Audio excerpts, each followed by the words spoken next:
The story begins with a Taoist disciple one day telling his patron that he is now leaving him. The teacher said sternly that the boy should never tell anyone that he was his student.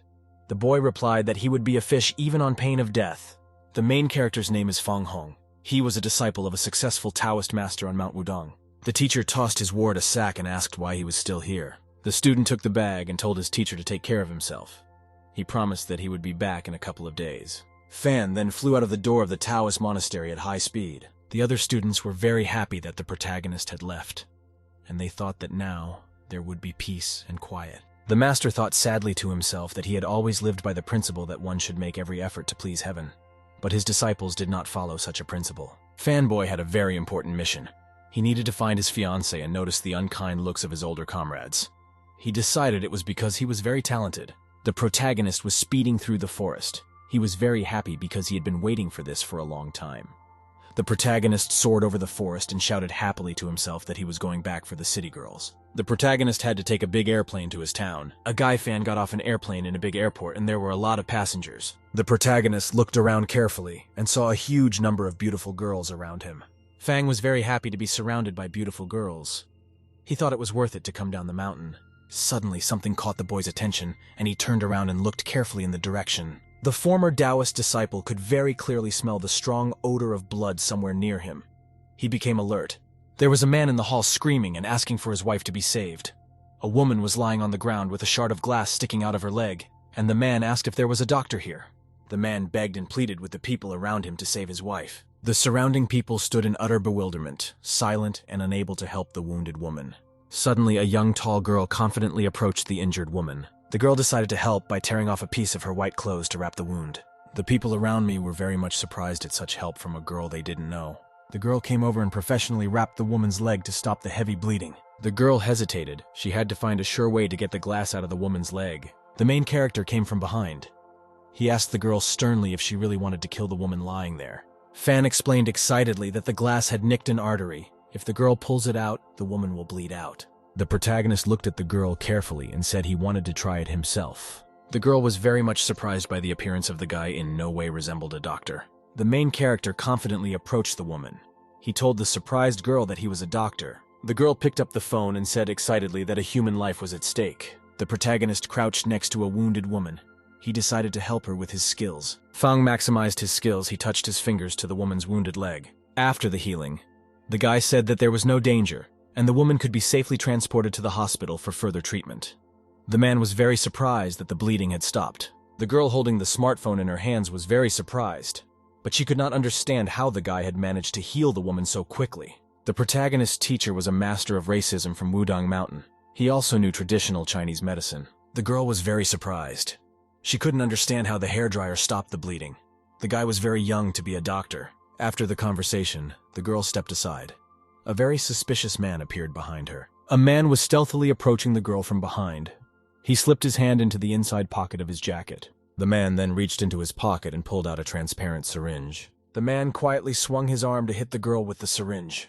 The protagonist realized he had to help the unsuspecting girl, so he sped up and grabbed her. Fen grabbed the girl and lifted her in his arms. He ran along with her. The man was very surprised. He didn't expect the guy to show up in such a situation. The girl in the guy's arms menacingly and excitedly asked how dare he. The girl demanded that the protagonist let her go now. People from the airport were watching the whole thing. The main character let go of the girl and stood near the wall. Fan was very tired and stood panting. The hairdryer explained to the girl that the airport was crowded. He said that they were alone now and he wanted to ask her a question. The girl gradually came to her senses. She asked the frightened guy what kind of question he wanted to ask. Fen looked romantically at the girl and asked if she was interested in him. The girl was very surprised by such words from the main character. She didn't like the guy's behavior. After that, she turned around and told the guy that he was crazy and started to walk away. The guy suggested that the girl exchange contact information and develop her feelings, adding that he was a very capable and decent man. The girl told the guy that he was shameless and demanded that he no longer follow her and stay away. In response, Fen looked at the girl with a very lustful look. He decided to approach her. The protagonist walked right up to the girl. She was frightened and stepped back against the wall, after which the protagonist pressed himself closely to the girl and her breasts. The angry girl yelled very loudly at the guy and called him a pervert. The protagonist froze on the girl's chest as she continued to fight him off. The girl was frightened. She could not resist any longer and fell to the ground. From behind the protagonist, someone fired a gun with a sedative cartridge. After the sedative bullet hit the guy, the girl was able to fight him off. A girl punched a guy in the groin. The fawn shouted at the girl that all she had was looks and no one gave her the right to hit the most sensitive. Young guards came running up. They asked the girl fearfully, "What is going on here?" The girl said she'd been molested by a common pervert. She told her guards that they could leave, after which the girl and her companions got into expensive cars and drove away. The protagonist realized why the girl was the target of the assassin. She belonged to a wealthy family. The boy sat down and went into deep meditation. He needed to regain his strength. After recovery, the guy figured a little poison wouldn't hurt him much. He decided it was time to get his head on straight. Feng was thinking. He needed to find his bride, but he didn't know how to do it. The main character thought that he didn't even have a picture of his fiancée. He didn't know how he would recognize him.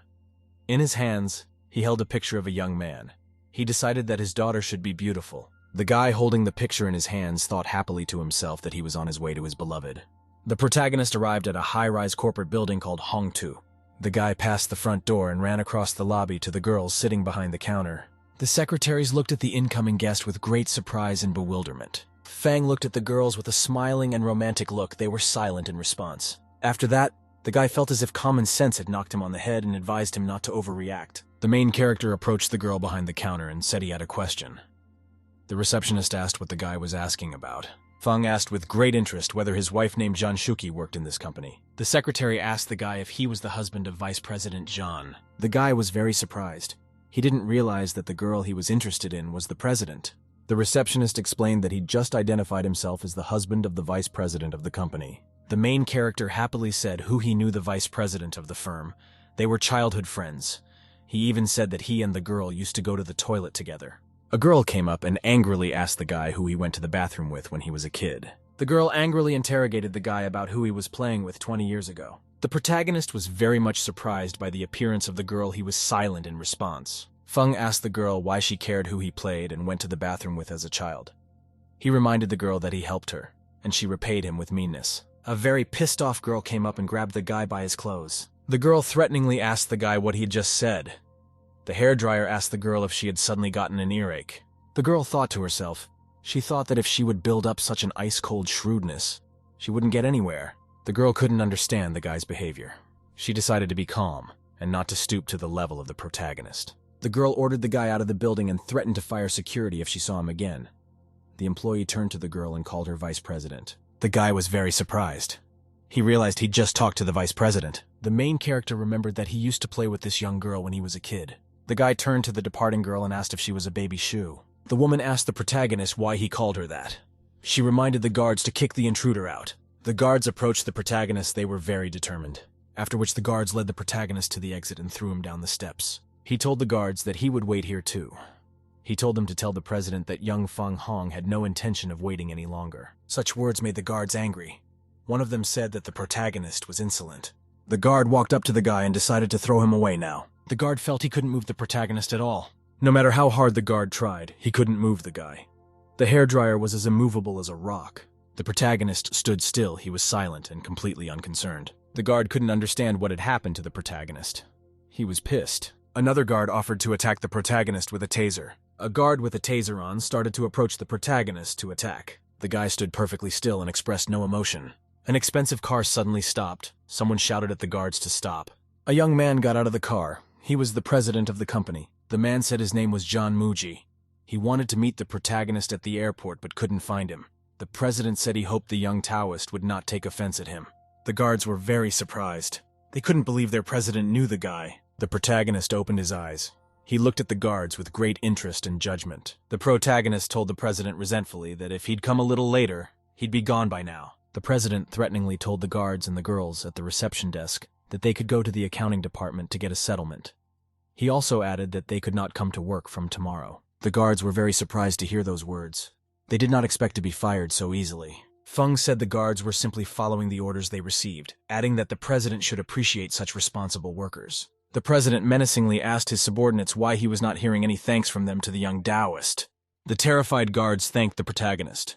Feng asked the director, "Is he really going to scandalize in front of everyone?" The president then led the guy into the building and invited him into his large office. The guy was walking around the president's office, and it was decorated. The man was silent. He watched carefully the behavior of the protagonist in the study. Then someone called the president of the company and he talked and said he understood. The man apologetically told the protagonist that his office was not as comfortable a place as the guy was used to. Feng said that the president had just received a call from a girl from the company who had seen the director take him into his office. She told him what happened at the airport. The director recalled a conversation with his daughter. He said out loud that the main character was misinterpreting everything. Feng stretched out on the sofa. He told the president not to be particularly courteous to him, and not to call him a young Taoist. The man said he wouldn't be any more polite.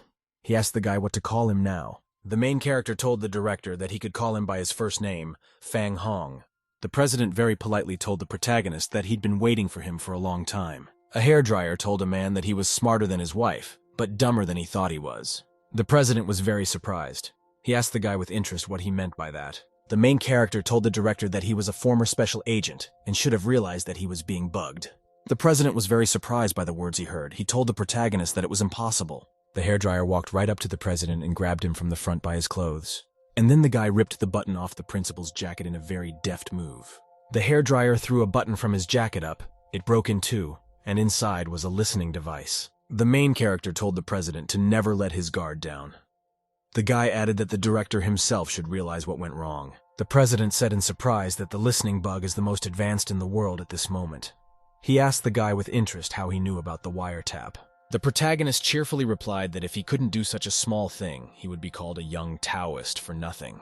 The president excitedly asked the guy to read his future destiny. Feng replied to the president that everything in the world has its price, and if he revealed the secrets of heaven to him now, future generations of men would pay the price. He added that the president could learn about the future from an old teacher. And then the guy looked at the president and said there was a better way to solve his problem. The president asked the protagonist with interest what he wanted to propose. The guy said that the director should put him in charge of the treasure. As a result, people will start hunting him instead of the president and his daughter. Fan also added that he came down from the mountain to find his wife. The boy remembered the words of the teacher who said that he should protect the treasure of the John group. The main character said there was no time to waste. He suggested that the president should give him the treasure as soon as possible, and everything would be all right. The director said that it wouldn't work out that way and added that you can't take the treasure away. The protagonist asked with distaste if he wasn't trustworthy. The president said cheerfully that the treasure can't just be taken away. After a short pause, the principal said with a smile that the treasure is the John Shoe girl. The main character was surprised. He asked the president to explain what was going on here. The headmaster offered the young Taoist a cup of tea. There was a delicious aroma coming from the cup. The president told the story of how an old Taoist had once discovered a recipe for a miracle cure. He gave it to his brothers from the monastery, who came down from the mountain and searched for a use for it. After a long history, the medical community was in an uproar and the government had to intervene. The protagonist asked impatiently how this story could be related to his wife. The man said that the child had a very serious illness and could only live to be 6 years old. Feng asked impatiently if the shoe girl had been cured by a special medicine. The president said rather that the girl will be 21 years old in 6 months. The doctor believes that a miracle has happened. The protagonist realized that the shoe girl is the best subject for research at the moment. She's even more valuable than the cure itself. The boy realized that his teacher had asked him to come down from the mountain to be the girl's bodyguard. The president told the protagonist that the girl was also his fiancée. He recalled that the guy himself had called Shu his wife. The main character was surprised. He asked the director if he should give up a large forest to get only one tree. The president said that if the protagonist refused, he would have to go back to the mountain.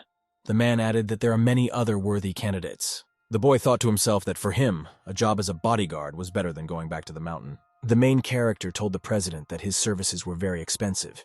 He demanded $1 million. The director offered the protagonist a 1-year contract for $10 million.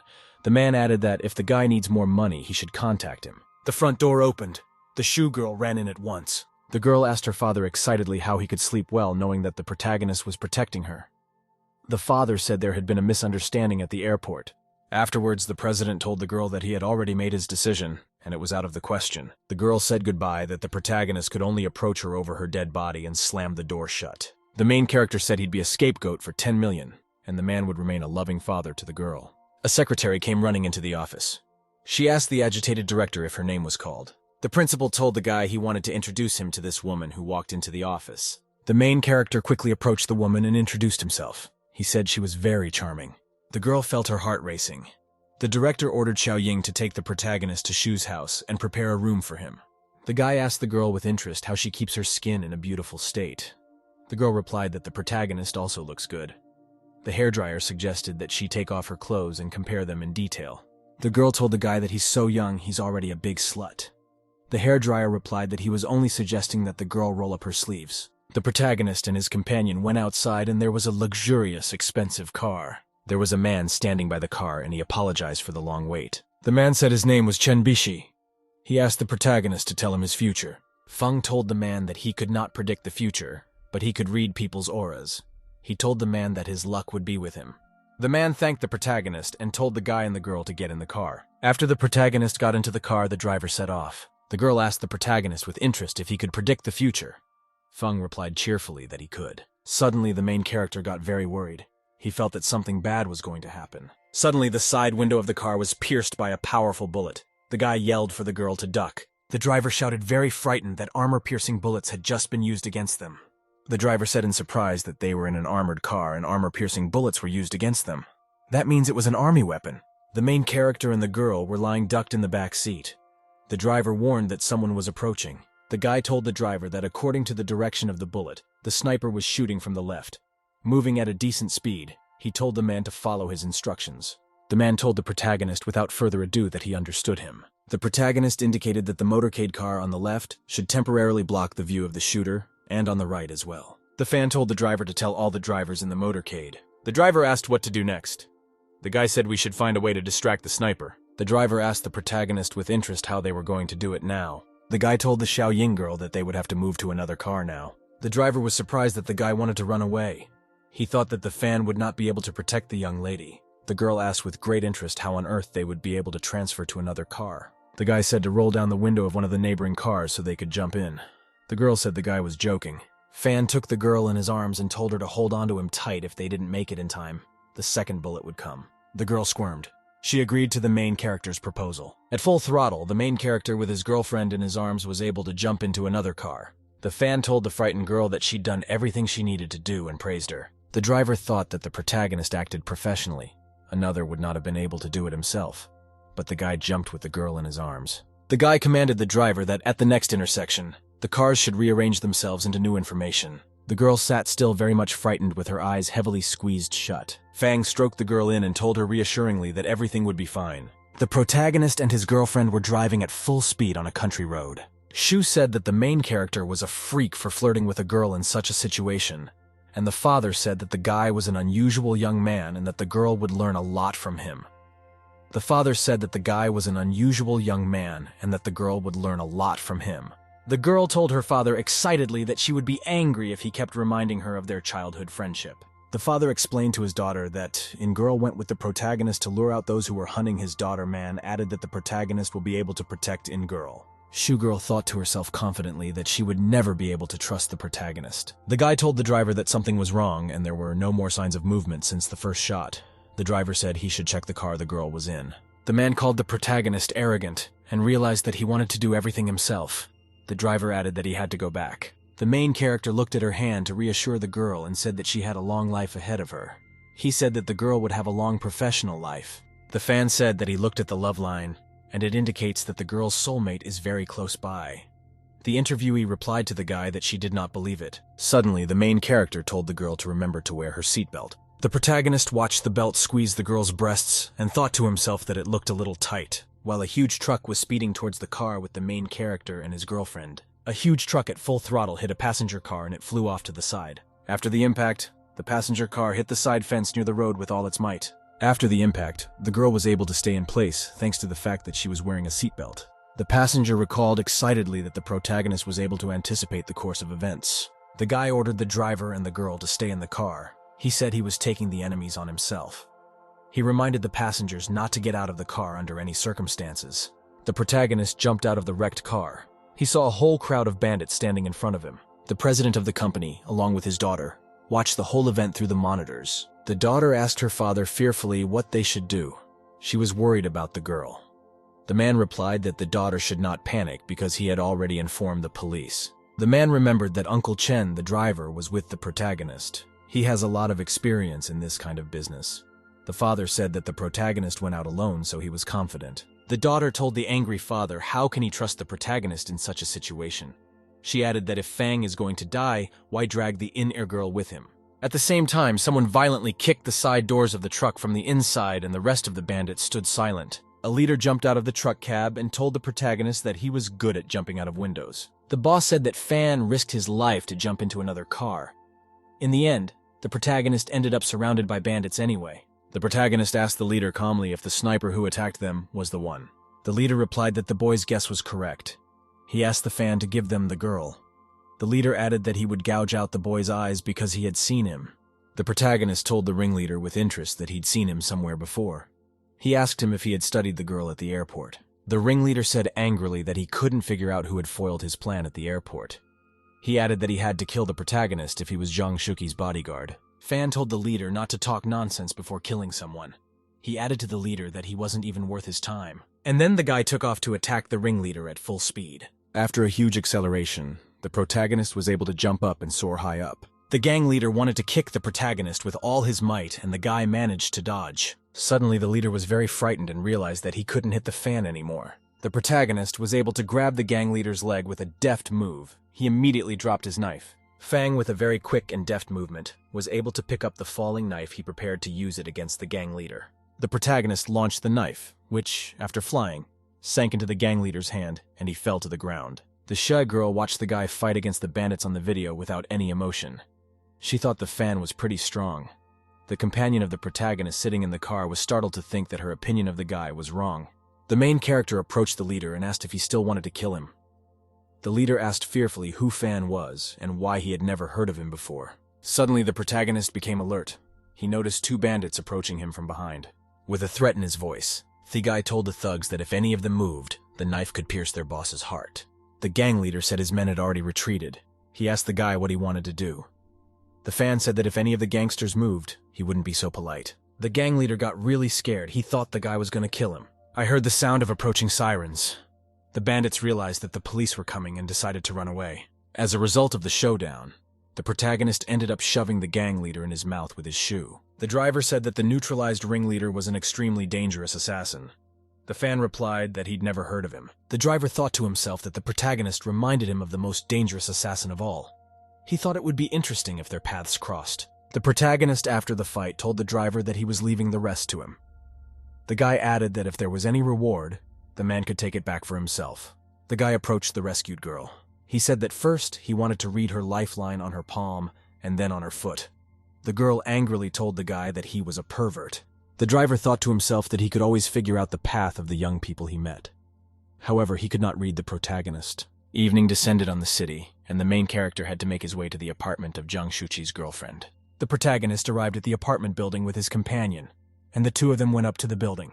The girl looked at the guy and couldn't understand how he was a combination of a flirtatious ladies' man and a determined savior in a dangerous situation. Fan Yu liked the apartment and said that everything was Fenglish. The guy and his companion walked down the corridors. The walls were hung with paintings.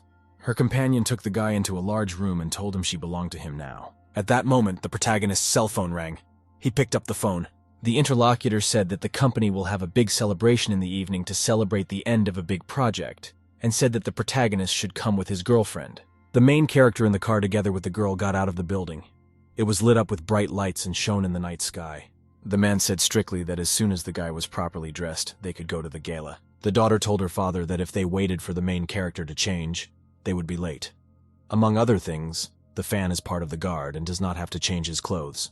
After that, the man looked at the protagonist, and after a bit of thought said that they could go there right away. Shu said angrily to Xiao Ying's girlfriend to sit next to her so that the protagonist wouldn't hit on her, and didn't understand what was wrong with her and why she was upset. She felt that it could be better with the main character than with the Shuqi girlfriend. The main character told the girl to not get upset because they would see each other again soon. He added that he would be thinking about her all the time. Shuqi sat silently, thinking to herself angrily that she would do something to the protagonist. Very soon the protagonist, accompanied by his companions, arrived at a brightly lighted building. When the car pulled up to the entrance, a woman came out of the gate to greet them. The woman, smiling very cheerfully and happily, told the guests that they had finally arrived. The woman turned to the man Jundun and told him joyfully that he was looking more and more attractive every year. The man replied that the woman was flattering him. The main character approached the woman and extended his hand to her. He told her his name and said it was nice to meet her. The woman could not understand who was standing in front of her. She noted that the guy did not look like a bodyguard. The man called the woman by the name of Miss Shu. He added that Feng Hong was his friend.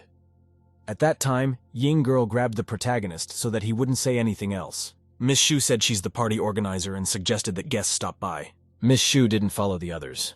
She stood there still thinking about the main character's behavior. A guard came up behind Miss Shu. He said very angrily that the boy was being very mean and offered to teach him a lesson.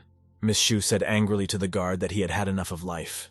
She recalled how John Dong called the protagonist his friend. Fan entered the room where the celebration was taking place, and there were many guests and very beautiful girls around. The main character looked carefully around. At the celebration came a lot of different girls. The guy scrutinized them. The protagonist was completely engrossed. He didn't realize he'd be so lucky to see so many girls at once. At which time a man approached. He apologized for keeping him waiting. A young man in a white suit stood next to him. The man explained that he had business to attend to first. Then he greeted a young gentleman named Xiao Yikai. The surrounding people started to talk about the general manager of John Group. One man said that the young Mr. Xiao and the girl John Shuki are close friends, and they are the perfect couple. The guy came over and greeted the girl cheerfully, saying that he hadn't seen Shuchi in a long time. The protagonist stood aside as if nothing had happened. He was silent and did not interfere with anything. The guy told the girl jokingly to back him up with a glass of wine and drink to the long and fruitful cooperation of their companies. The girl took the wine glass in her hand. She realized that she would have to drink to avoid offending her companion. Shuichi said she's not in the habit of drinking alcohol, but she would be very happy to support young Master Xiao's toast. The girl took the wine glass and prepared to drink it straight to the bottom. The main character jumped up. He said that the Shu girl was very unwell and that she shouldn't drink alcohol, so he would drink this glass on her behalf. Holding the glass in his hands, the main character said slyly to everyone around him that he would drink it as a groom. The girl asked him angrily what he was doing, and then the guy drained the glass very quickly. The people around them were surprised at what was happening and realized that there would be a lot of gossip after what the main character said. Xiao asked the girl in surprise if what the protagonist said was true. He asked the girl if the monk next to her was allowed to marry her. The girl said that the main character is a regular bodyguard who was hired by her father. She called the guy a scoundrel and a scoundrel. The Xiao guy said that an ordinary bodyguard can't be a match for Miss John. He also said that the bodyguard was overstepping his bounds and asked that he be kicked out of here. Suddenly, there was a loud scream. Someone shouted that a person was dying. The guests were surprised and turned around. A young girl collapsed on the floor, her body convulsing, and it was obvious that she was very sick. A Shu woman came up through the guests. She saw a girl named Zhen Shui lying on the floor. All the people around them were silent. Shu woman couldn't understand what had just happened to her guest. One guy was already on the phone. Shu woman did not understand how the niece of Deputy Secretary Zhen Chunhua's niece could be here, and who was the guy next to her. The guy shouted for Mrs. Shu Yin to help save his cousin. Someone asked the guy to tell what happened to his cousin. The guy said that there was no point in finding out anymore. He had already called the emergency room, and added that they should call the hotel medical staff to help his sister until the ambulance arrived. The guy told the Shi woman that if something happened to his sister, she would not get away with it. The woman thought to herself that there would be very bad consequences if something happened to the deputy secretary's niece, and her whole family would feel angry. The protagonist told those around him that their words would not improve the situation. He added that something had to be done, or the girl would be dead by the time the ambulance arrived. The guy asked the evil protagonist what he was talking about. The Shi woman told the guy to stay out of it. If something happens, it will be his fault. The protagonist prepared to activate his Taoist skills to cure the girl. The girl lay completely unconscious and motionless on the floor. Her eyes rolled back, her mouth open. Suddenly, the girl lying there woke up a little, green vomit coming out of her mouth. The guy once again shouted angrily at the lead character to stay out of it. He asked if the fan was ready to take responsibility if something happened. The protagonist was fed up with the guy's interference. He turned around and told the guy to shut up. Shuchi girl, looking at all that was happening, thought to herself whether her fan would have saved her if she had been in the place of the lying girl. The protagonist stood up and excitedly told everyone around him to call the police because the girl had been poisoned. Very soon, police cars with sirens and flashers pulled up to the hotel building. The police officer said that the scene should be sealed immediately, adding that a forensic scientist should take samples at the scene. The officer requested a thorough search of the hotel for possible suspicious items. Miss Shu turned to the policeman and called him Director Gun. She thought to herself that Director Gong didn't like businessmen, so she didn't know why he was here now. Xiao thought to himself that he was very surprised that Director Gong had arrived. He was curious to see the young bodyguard's actions. The Shu woman went up to the policeman and said she didn't think Director Gun would come here. The policeman paid absolutely no attention to the woman and walked away. Miss Shu was very surprised. After that, Director Gun approached the protagonist and called him Young Master. He told him that he didn't recognize him at first. Fang thought for a moment and realized that he couldn't remember that he had ever met this policeman before. Director Gun grabbed the protagonist by the shoulders and emotionally told him that if he hadn't killed the drug lord 9 years ago, he wouldn't be alive now. The protagonist told the policeman cheerfully that he didn't expect to see him here. He asked Director Gun to call him Little Brother. Miss Shu was very surprised that the policeman called the guy a young master. She knew that for the principal to treat him like that, he had to be very special. A policeman told the protagonist that they had arrested a criminal who had been stabbed to death this afternoon. The cut looked like the one on the body of the wolf that Fan had killed earlier. The protagonist silently looked at the policeman and liked what he heard. A magical aura began to swirl around the guy. The policeman was very surprised at what was happening. He wanted to say something, but didn't have time. A junior officer came running up and was excitedly telling his superior something. In the end, Director Gun told the protagonist that next time he would buy him a drink. He asked him not to refuse his offer. The protagonist replied that he agreed to the policeman's proposal, and then the law enforcers prepared to leave. The Xiao guy was very surprised that the young bodyguard was familiar with Principal Gun. The girl excitedly decided that she should find out more details about the main character as soon as possible. Afterwards, the police officers arrived and said goodbye to the hotel management before leaving. Miss Shu decided that the hotel's reputation was very badly damaged by the incident, and she would have to investigate the case thoroughly. Miss Shu was surprised to see the main character.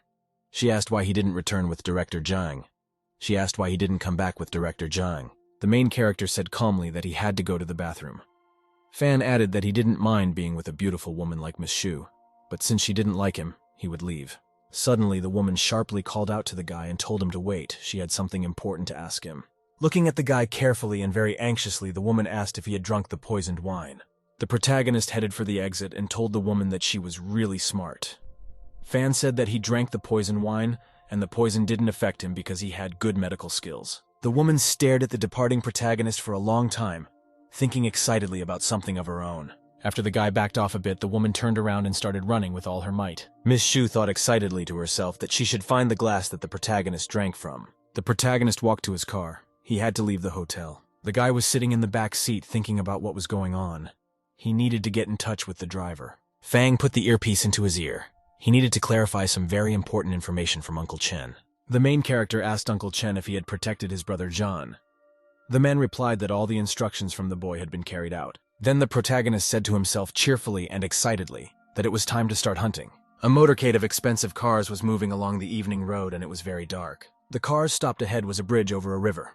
Everything around looked suspicious and suspicious. The driver told the protagonist excitedly that there was a Linshui bridge ahead and it was in very bad condition. The main character told the driver to go ahead boldly. He turned to Uncle Chung and told him to be alert and do what the situation demanded. The motorcade of cars moved across the bridge. They followed each other in the dark. Suddenly, something caught the driver's eye. He noticed something up ahead. A group of heavily armed bandits, along with their leader, stood at the front of the bridge. The gang leader with long gray hair commanded his subordinates menacingly to open fire. The bandits started firing indiscriminately with every weapon they had. Bullets flew towards the vehicles, and as they did so, they flew off the armored hulls. The gang leader shouted that the car's ability surprised him. He added that he wanted to test the vehicle's armor capabilities to the fullest. The protagonist told the driver confidently to go ahead. He added that he would deal with the bandits, after which one of the motorcade vehicles swerved to the side to take the lead. Cars and further rushed along the road around them. Bullets from various weapons whistled. Suddenly, the silhouette of a masked fighter loomed nearby, aiming a grenade launcher at the cars. The driver was scared. He realized it would be very difficult for him to evade the RPG. After that, the militant took aim and confidently sent a grenade launcher shot straight at the target. The anti-tank grenade flew right in front of the motorcade car that was rushing towards it. The car slowed down in time. The RPG grenade exploded right in front of the car on the bridge. Uncle Chen was frightened by everything that was happening and realized that he would have to act very quickly. The leader ordered his subordinates to arrest the 2 women in the third car and to kill the rest. He warned the militants that the men in the cars had firearms. Armed militants were advancing. One of them ordered to kill the people in the car. The boss said he was absolutely sure that the main character was dead and demanded that the gunmen finish with the others quickly. He added that the boss doesn't like surprises. No one knew where the main character had gone at the time. He was swimming in the river where he had earlier jumped off the bridge. Fang held onto the water next to him was the driver from his car, who also managed to escape. The protagonist could not understand what kind of people attacked them who were fierce as wild animals. He decided that no one should blame him for the cruelty. The driver told Uncle Chung to leave and he would cover for him. The man said that the guards would not have enough firepower to defeat the attackers. Uncle Chen said threateningly for his subordinates to follow his orders. He added that all the guards should open the doors and jump into the river, or they would all die here. The man commanded his subordinates to carry out his instructions as quickly as possible. The guards opened the car doors and rushed around.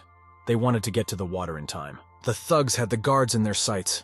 One of them yelled that the guy had nowhere to run. The bandits opened a barrage of gunfire and managed to successfully hit one of the guys in the head. Uncle Chen was very shocked by the death of his subordinate and realized that it was time for him to save himself. The bandits were standing next to the cars. The bodies of 2 guards were lying near the open doors. After that, the militants started to approach the car, and suddenly one of them saw something dangerous. The bandit saw someone throwing a grenade out of the car and shouted to the people around him. At the same time, Uncle Chen took advantage of the confusion of the bandits to jump out of the door and ran with all his might towards the side.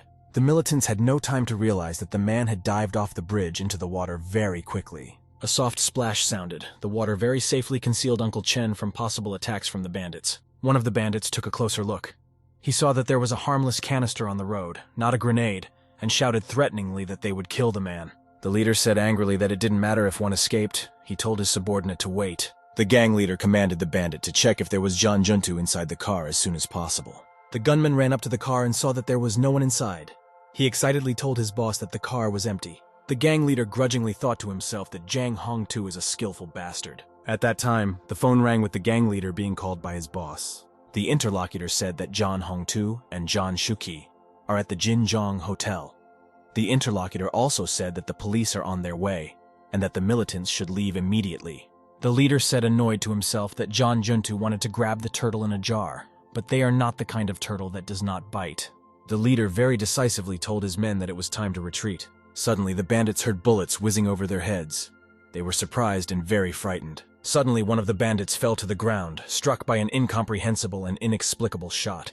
The gang leader couldn't figure out what was going on and couldn't understand where they were being shot at. Suddenly, one gunman looked in front of him and shouted loudly that the bastard was still alive. The militants were very much astonished to see the protagonist standing in front of them completely healthy and unharmed. The gang leader began to shiver with fear and surprise. He asked the protagonist if he had not died in the explosion. The leader shouted that Fang was too young to fight against him. He ordered his subordinates to capture the protagonist. He promised to torture him to death. The protagonist gave the ringleader a threatening look.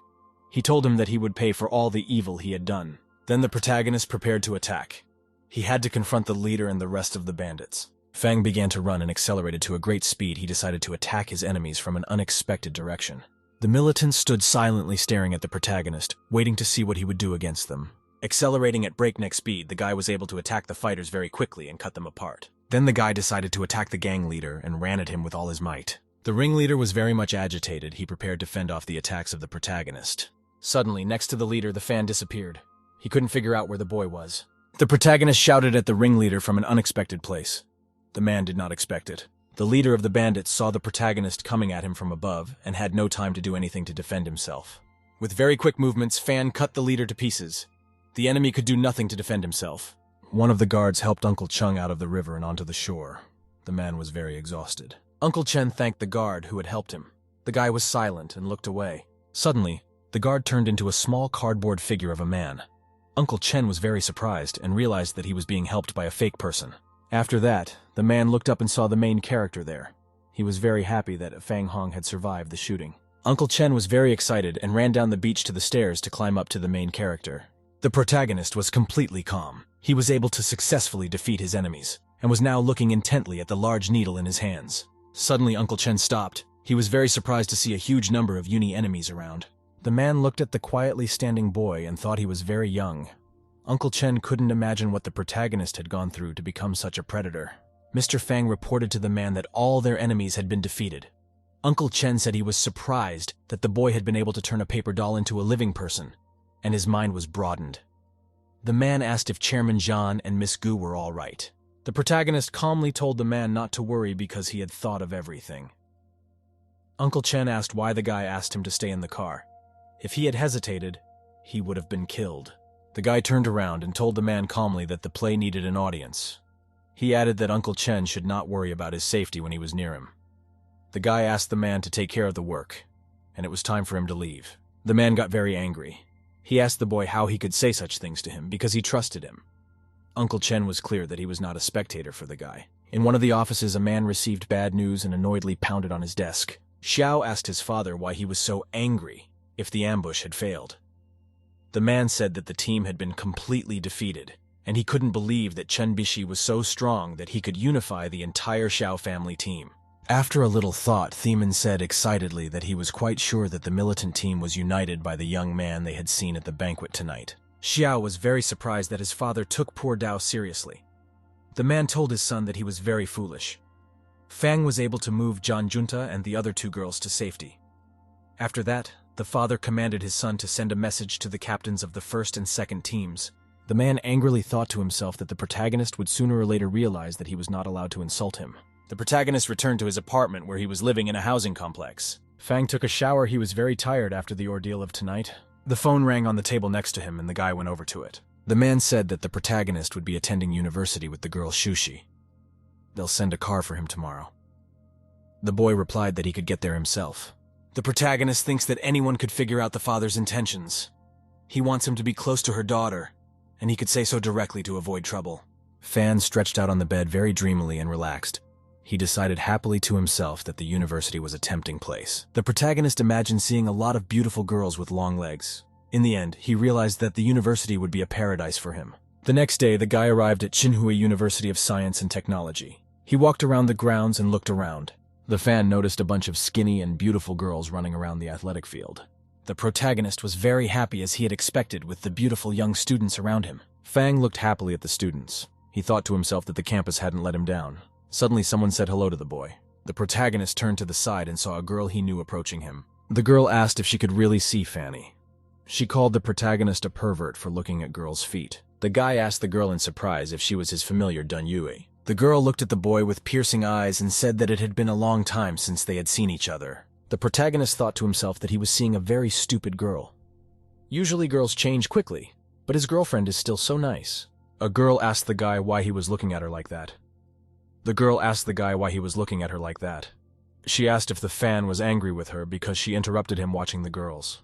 The girlfriend lifted up her dress a little and told the guy not to get mad at her.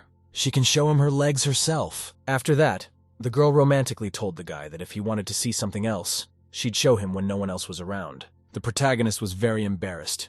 He asked the girl threateningly if her head was all right. The guy turned away and told the girl that if she behaved like that, he would not talk to her anymore. The girlfriend replied conciliatingly that she was only joking. The protagonist was annoyed. He didn't understand why the girl was acting like that. A guy asked his girlfriend why his older brother was not with her. The girl replied that her brother had a part-time job. He is probably having breakfast in the canteen. The girlfriend grabbed the guy's arm and told him to come with her. She's going to take him to the cafeteria. The girl asked the guy if he had come to see her. The boy answered that he had come to register as a new student. The girlfriend replied happily that now they would be able to see each other every day. Two students were standing next to each other. One of them asked if he knew the main character. The other guy said that the fan was taking liberties with a girl in public and was probably fed up with his life. A student got angry when he saw the protagonist with his girlfriend. He turned to his friend. The friend said they'd think of a way to teach the protagonist a lesson. As soon as the student orders it, they'll immediately break the guy's leg. The student said threateningly that the Dunyu girl belonged to him. He said that he should come over and teach the protagonist a lesson. At this time, a very popular student appeared in the university courtyard. The protagonist asked his girlfriend what was going on. The girl said that a student was surrounded by female admirers. Fang thought to himself wistfully that, as usual, Han Dongfang attracted a lot of girls wherever he went. All the female students were standing there looking at the guy very intently. One of them said that she hoped that she would have a child with him. Student Han Dongfang looked young and attractive. He stood holding a bottle of Coca-Cola. After that, Han looked at the surrounding girls and told them with a smile that he wanted to propose a toast to all of them. The students were very excited. Each of them in a romantic impulse thought that Han was looking at her. The girl looked at the student in silence. She thought that Han was and always had been like that. The student then calmly opened a bottle of Coca-Cola and prepared to drink. At this time, the protagonist walked up to the student Han and patted him on the cheek. The guy was very surprised. The fan told the student that he had not seen him for more than half a year and that his skin was now white and soft. The main character said that he would call the student Han, the eunuch. The student was surprised to see Fang Hun in front of him. The students were very angry. They did not understand what kind of guy came and pinched the face of their idol. The main character was still holding the student's cheek. Han said for Fan to take his hand away or else he'll be in trouble. The main character asked the student with a chuckle in his voice how a guy like him could get him into trouble. Han replied wryly that you can't say a nice word with a dirty mouth. Dunyue's girlfriend shamed the guys. She asked why they were competing with each other as if they were children. Fan told the student that he would have beaten him up if the girl hadn't been here. Han replied that the protagonist was a beast with the head of an idiot who solved all problems with his fists. The girl's phone rang, and after listening to the interlocutor, she said that she would come very soon. The girl explained insistently to the guys that it was time for her to go. She asked them not to cause her problems, or they would be severely punished. Feng told the student that he would never talk to a beast like him. Han replied that he was a sadist,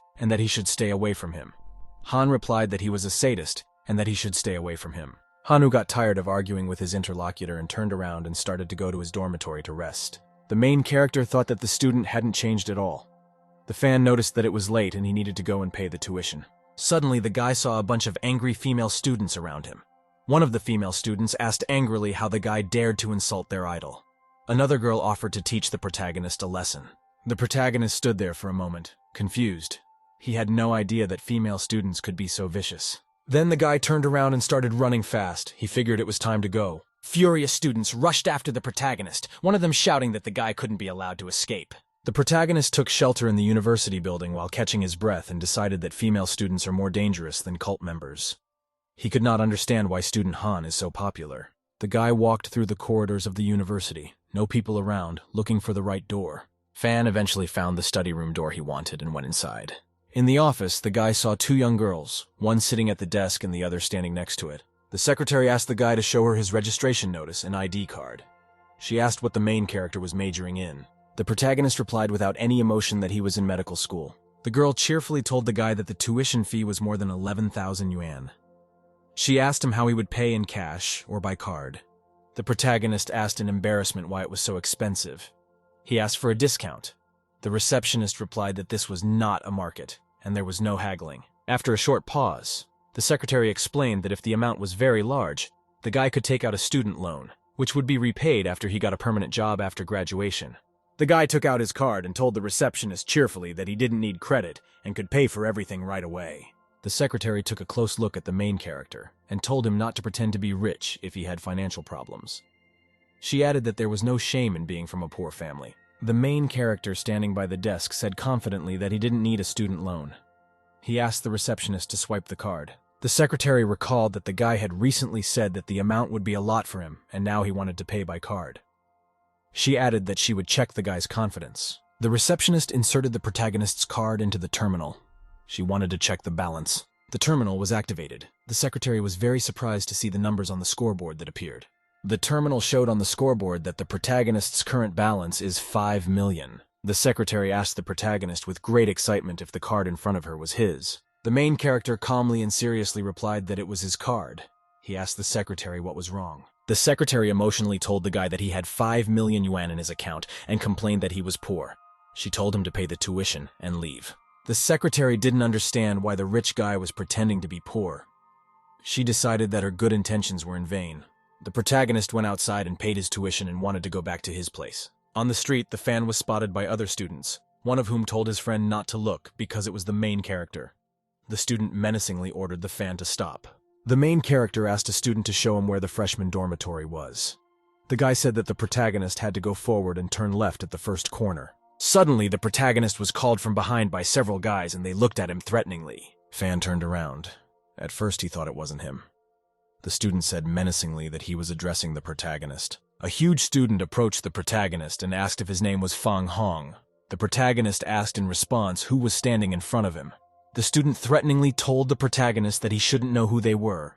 He threatened the fan to stay away from their girlfriend or he would get hurt. The main character especially asked about which girl the student had told him about. He couldn't understand when he had managed to provoke the guy standing across from him. The student threatened to stop the guy from smirking at him and added that the girl belonged to him. He warned the protagonist to stay away from his girlfriend. The student threatened that he had killed his enemies before and dumped their bodies. Fan replied calmly to the student that his words sounded unusual. He added that he had never been threatened in this way since he was a child. The student grabbed the guy by his clothes and asked him menacingly why he was laughing. He threatened to wipe the smile off the protagonist's face. The protagonist became alarmed and realized that now he would have to fight off the student. Suddenly, a girl approached the student named Nifan and asked menacingly what he was doing. The student softly told the girl that he was just chatting with the protagonist. He also added that he wanted to tell the fan about the campus rules. Dong Yue told the student that he probably didn't know that Fang Hong ate wild animals and broke big trees. The student was very surprised that the girl knew the protagonist. He humbly told her that her friends were his friends. The student also added that the protagonist could follow his example. The girl angrily told the student to look for someone else to follow his example, or he would regret it. The girl grabbed the protagonist's arm very firmly and told him to come with her. Student Nifan was very angry that his girlfriend left with the main character. After coming to his senses and calming down, Nifan told the other students to find an opportunity to catch the protagonist when no one was around. The main character and his girlfriend were walking around the campus. Fang asked the girl if Nefeng was her boyfriend. He asked the girl if she wanted her boyfriend to be harmed. Dunyue asked the guy with interest what he was telling her. The protagonist winked at the girl and said there was a better man than her boyfriend. He added the man was handsome, elegant, generous, strong, and powerful like himself. The girl was not impressed by the guy's words. She told him without any emotion to talk to his hand. The girl asked the main character very emotionally why he did not meet her at the freshman dormitory. The girl said that she called the guy, but he did not answer her calls. Fan picked up the smartphone. He said that the phone was new to him, and that he had not yet learned all the functions on it. The main character looked at his phone and saw that there were a lot of missed calls from Donohue's girlfriend. The protagonist asked very temptingly to the girl why she called him so often. Did she miss him? The girl replied that she didn't miss him. She asked the guy where he was going to live. The girl called the guy an idiot and told him to follow her. When Fan was walking with a girl, he asked her why she called him an idiot. A guy and his girlfriend walked into the dormitory building. The Fan said unsatisfactorily that the dormitory was very shabby. The boy and the girl went to the door of the room. It looked very ominous and an unpleasant whistling sound could be heard. The frightened girl asked the guy who was standing next to her where that nasty smell could be coming from. The protagonist replied to the girl worriedly that he was well aware of the sour and disgusting odor. He added that this room would be hell for the girl.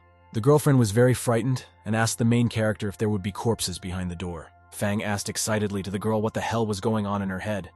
The girlfriend inquired about the cause of the odor from the room. The guy replied seriously that he had known that smell for over 20 years. Suddenly, the Fan said it smells like real men. The smell of sweat and stinky feet. The protagonist tapped his hand on the door in front of him without hesitation and with determination. Fan said cheerfully that the last neighbor had finally arrived. He demanded that the door be opened. The front door was opened by a young student. He was a little surprised to see the protagonist with his girlfriend. The student was a little embarrassed to see the guy in front of her. The student felt annoyed at being caught at such a moment. Suddenly, the guy closed the door to the room very abruptly. Fan and girlfriend were unpleasantly surprised. There was a rustling and a commotion outside the door. The guy was barely audible, saying that his image had been ruined. The door of the room opened. The student apologized for the wait as if nothing had happened. He added that his room was quite dirty. The protagonist greeted the student and gave him his name and the name of his girlfriend, Dunyue. Suddenly, another student came out of the room and greeted the girl, calling himself Chen Fan. He asked the girl if she was Fang Hong's friend. Dunyue was very shy. She didn't know what to say to the student. Chen told the girl that she was cute. Chen Fan told the girl that they were acquaintances now. He asked if she would add him as a friend on social media. Another student with glasses came over. He said that Chen was very enthusiastic about his friend's girlfriend. Chen called a student named Jiang Jinjae a nerd.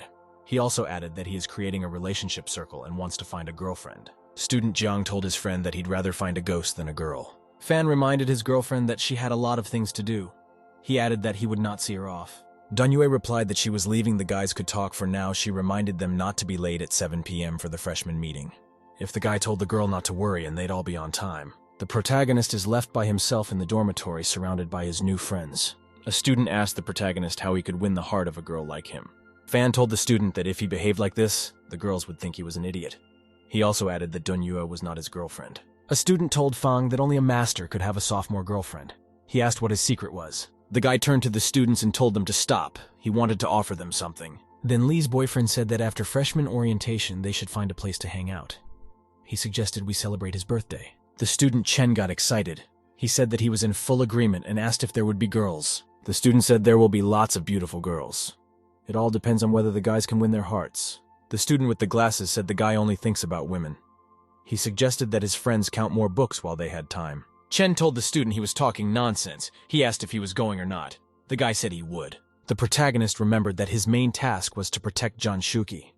At the same time, he didn't want to disappoint his new friends. Fang thought to himself, wondering why he was so indecisive. He had forgotten the purpose of life. The guy looked at the protagonist and asked if he'd go with them. The main character told his friends cheerfully that he wouldn't miss the opportunity to have fun. Mary Chen said they won't be back tonight until they're completely drunk. The protagonist thought to himself. He realized that his friends are very easily satisfied. It was evening and there was a reunion in the building, and a lot of people showed up. The huge hall was completely packed with students coming in and it was very noisy. Mr. Lee said that Dean Zhou will personally host the freshman reunion. He also wants to take some freshmen as his students. The student with glasses explained that a freshman for the dean must be special.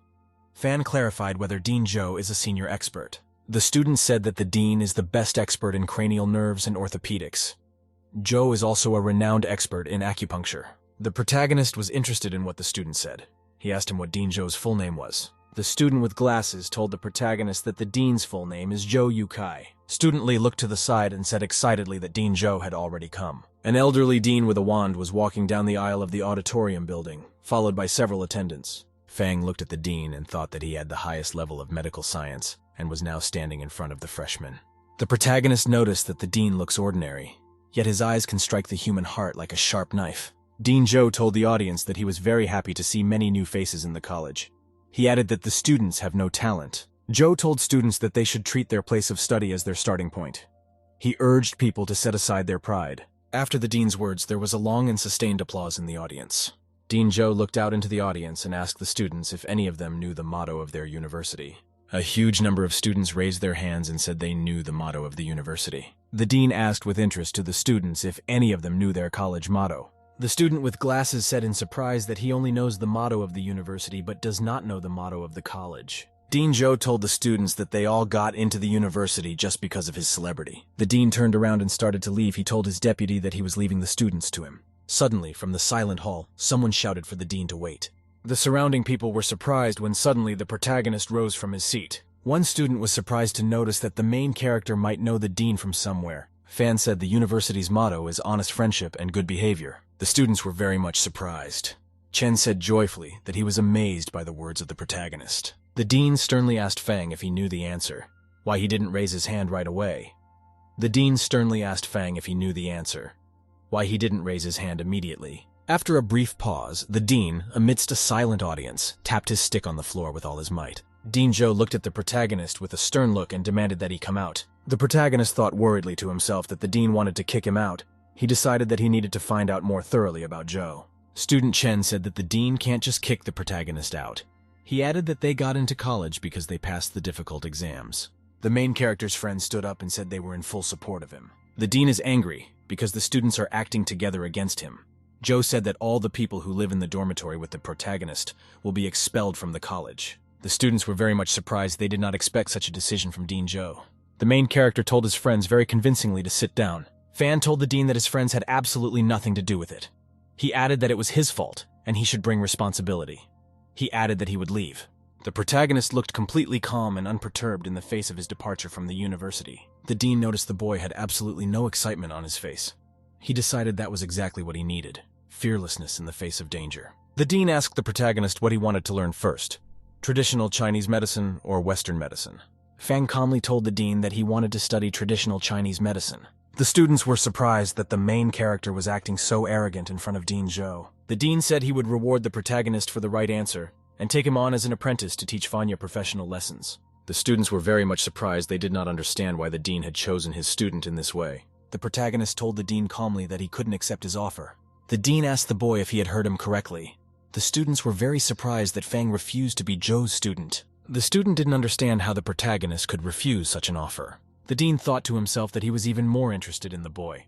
He asked aloud why the boy didn't want to be his student and why he didn't believe he could teach him anything. Fan responded that the dean was right to some extent. He also added that this is not the main reason. The students did not understand what the main character was doing and why he was causing his own problems. The dean told the protagonist that he was young but arrogant. He demanded that the fan give the reason for his refusal. The guy calmly explained that he already had a master and couldn't recognize anyone else as his master. The student was very surprised that the main character had a master. She couldn't believe there was someone more powerful than her grandfather. The dean said the protagonist could be his temporary student and he could call him grandfather. The students were surprised that the dean had decided to take Fan as a student after all. They couldn't understand what was so special about the main character. The student stood up and very surprised to ask her grandfather what he was talking about now. The dean told his deputy to tell the rest of the story. The deputy thanked the dean for his good speech. The protagonist felt embarrassed after the conversation, and couldn't believe he had to call the dean grandpa.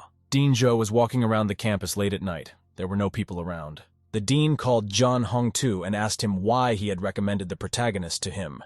John asked the dean if he was satisfied with Fang. Joe replied that the protagonist suited him. John Hong-tu told Dean Joe that he had exceptional insight. Late at night, the protagonist gathered with his friends between the trees on the university campus. Fan told his friends that they had shown him support and he would appreciate that loyalty. He added that if they needed anything, they could count on him.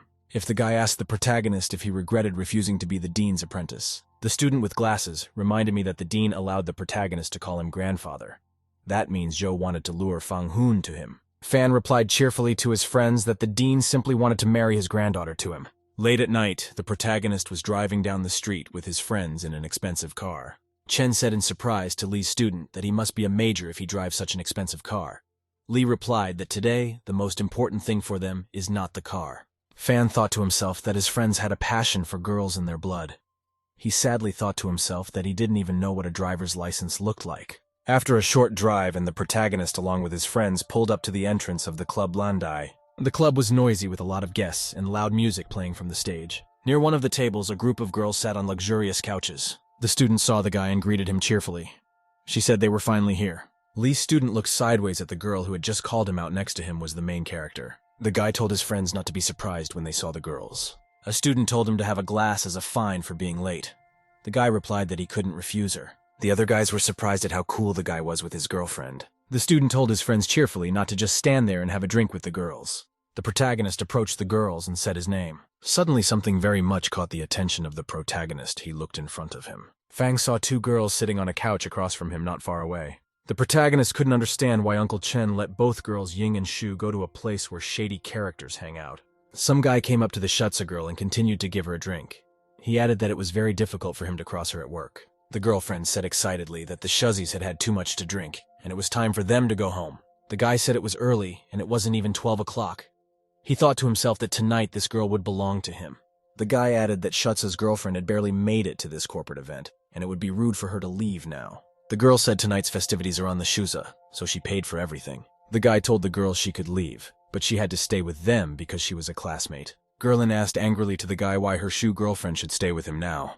The guy calmly replied that the girl would stay with him since he had money and was paying for everything today. Then the guy took a good look at the girl and said she wasn't taking her girlfriend anywhere today. The main character noticed that the girls he knew were having problems.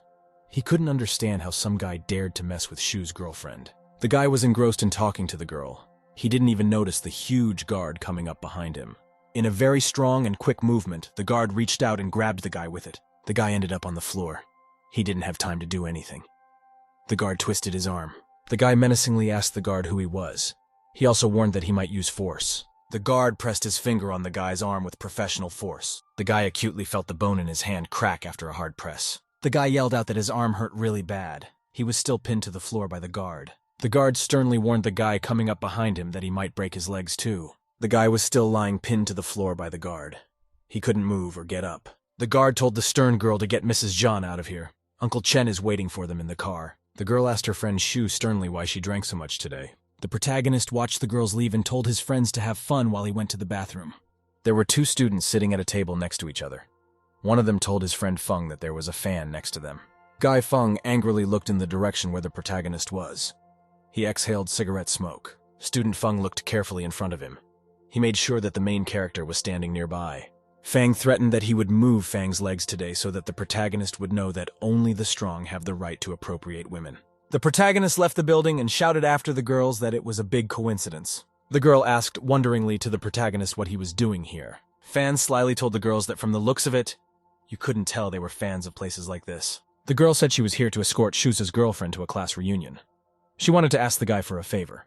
The girl said she had to go back to the company on business and asked Fan to take Shu to the dormitory. The guy asked the girl slyly if she thought they had a free bunk in the room. The girl told the guy to take her friend to the girl's dormitory. At the same moment, the protagonist imagined realistically two young female students undressing. The main character told the girl that she can rely on him. The girl replied that she was worried because of the expression on Fanya's face. Fan told his girlfriend not to worry. A little later, he was riding in a car with the Shuchi girl. The protagonist, together with the girl, were riding in the back seat of a car. Shuchi was very drunk. The protagonist scrutinized the sleeping girl he liked. The fan thought the girl was pretty but had a bad temper. The guy decided that the girl would show a lot of resentment if there was a relationship between them. Suddenly, the girl sitting next to him moved closer to the guy and put her arm around him. Shuchi's girlfriend was still very drunk and didn't understand anything. She just hugged the guy. Through a drunken slumber, the girl told the guy she wanted something very badly. The main character felt very uncomfortable with a drunk girl in his arms. The Shuchi girl held the boy in her arms. He couldn't get free of her. The very embarrassed protagonist turned his head to the side so he couldn't see the girl. Suddenly, the girl whispered to her friend Inner that she was thirsty and that she should get her some water. Fang handed the girl a bottle of water. He said she might not have been able to speak with her shortness of breath. Very quickly, the girl drank the whole bottle. The guy looked at her in surprise. In the end, the proximity of a beautiful girl led to the fact that the protagonist began to get aroused. Fang felt that he was very much aroused and could do nothing against it. Fang told himself that he needed to hold on even though the girl was his fiancée. But now was not the right time. Suddenly, through her slumber, the Shuchi girl pressed herself against the guy and kissed him. The protagonist was astonished by this behavior of the girl.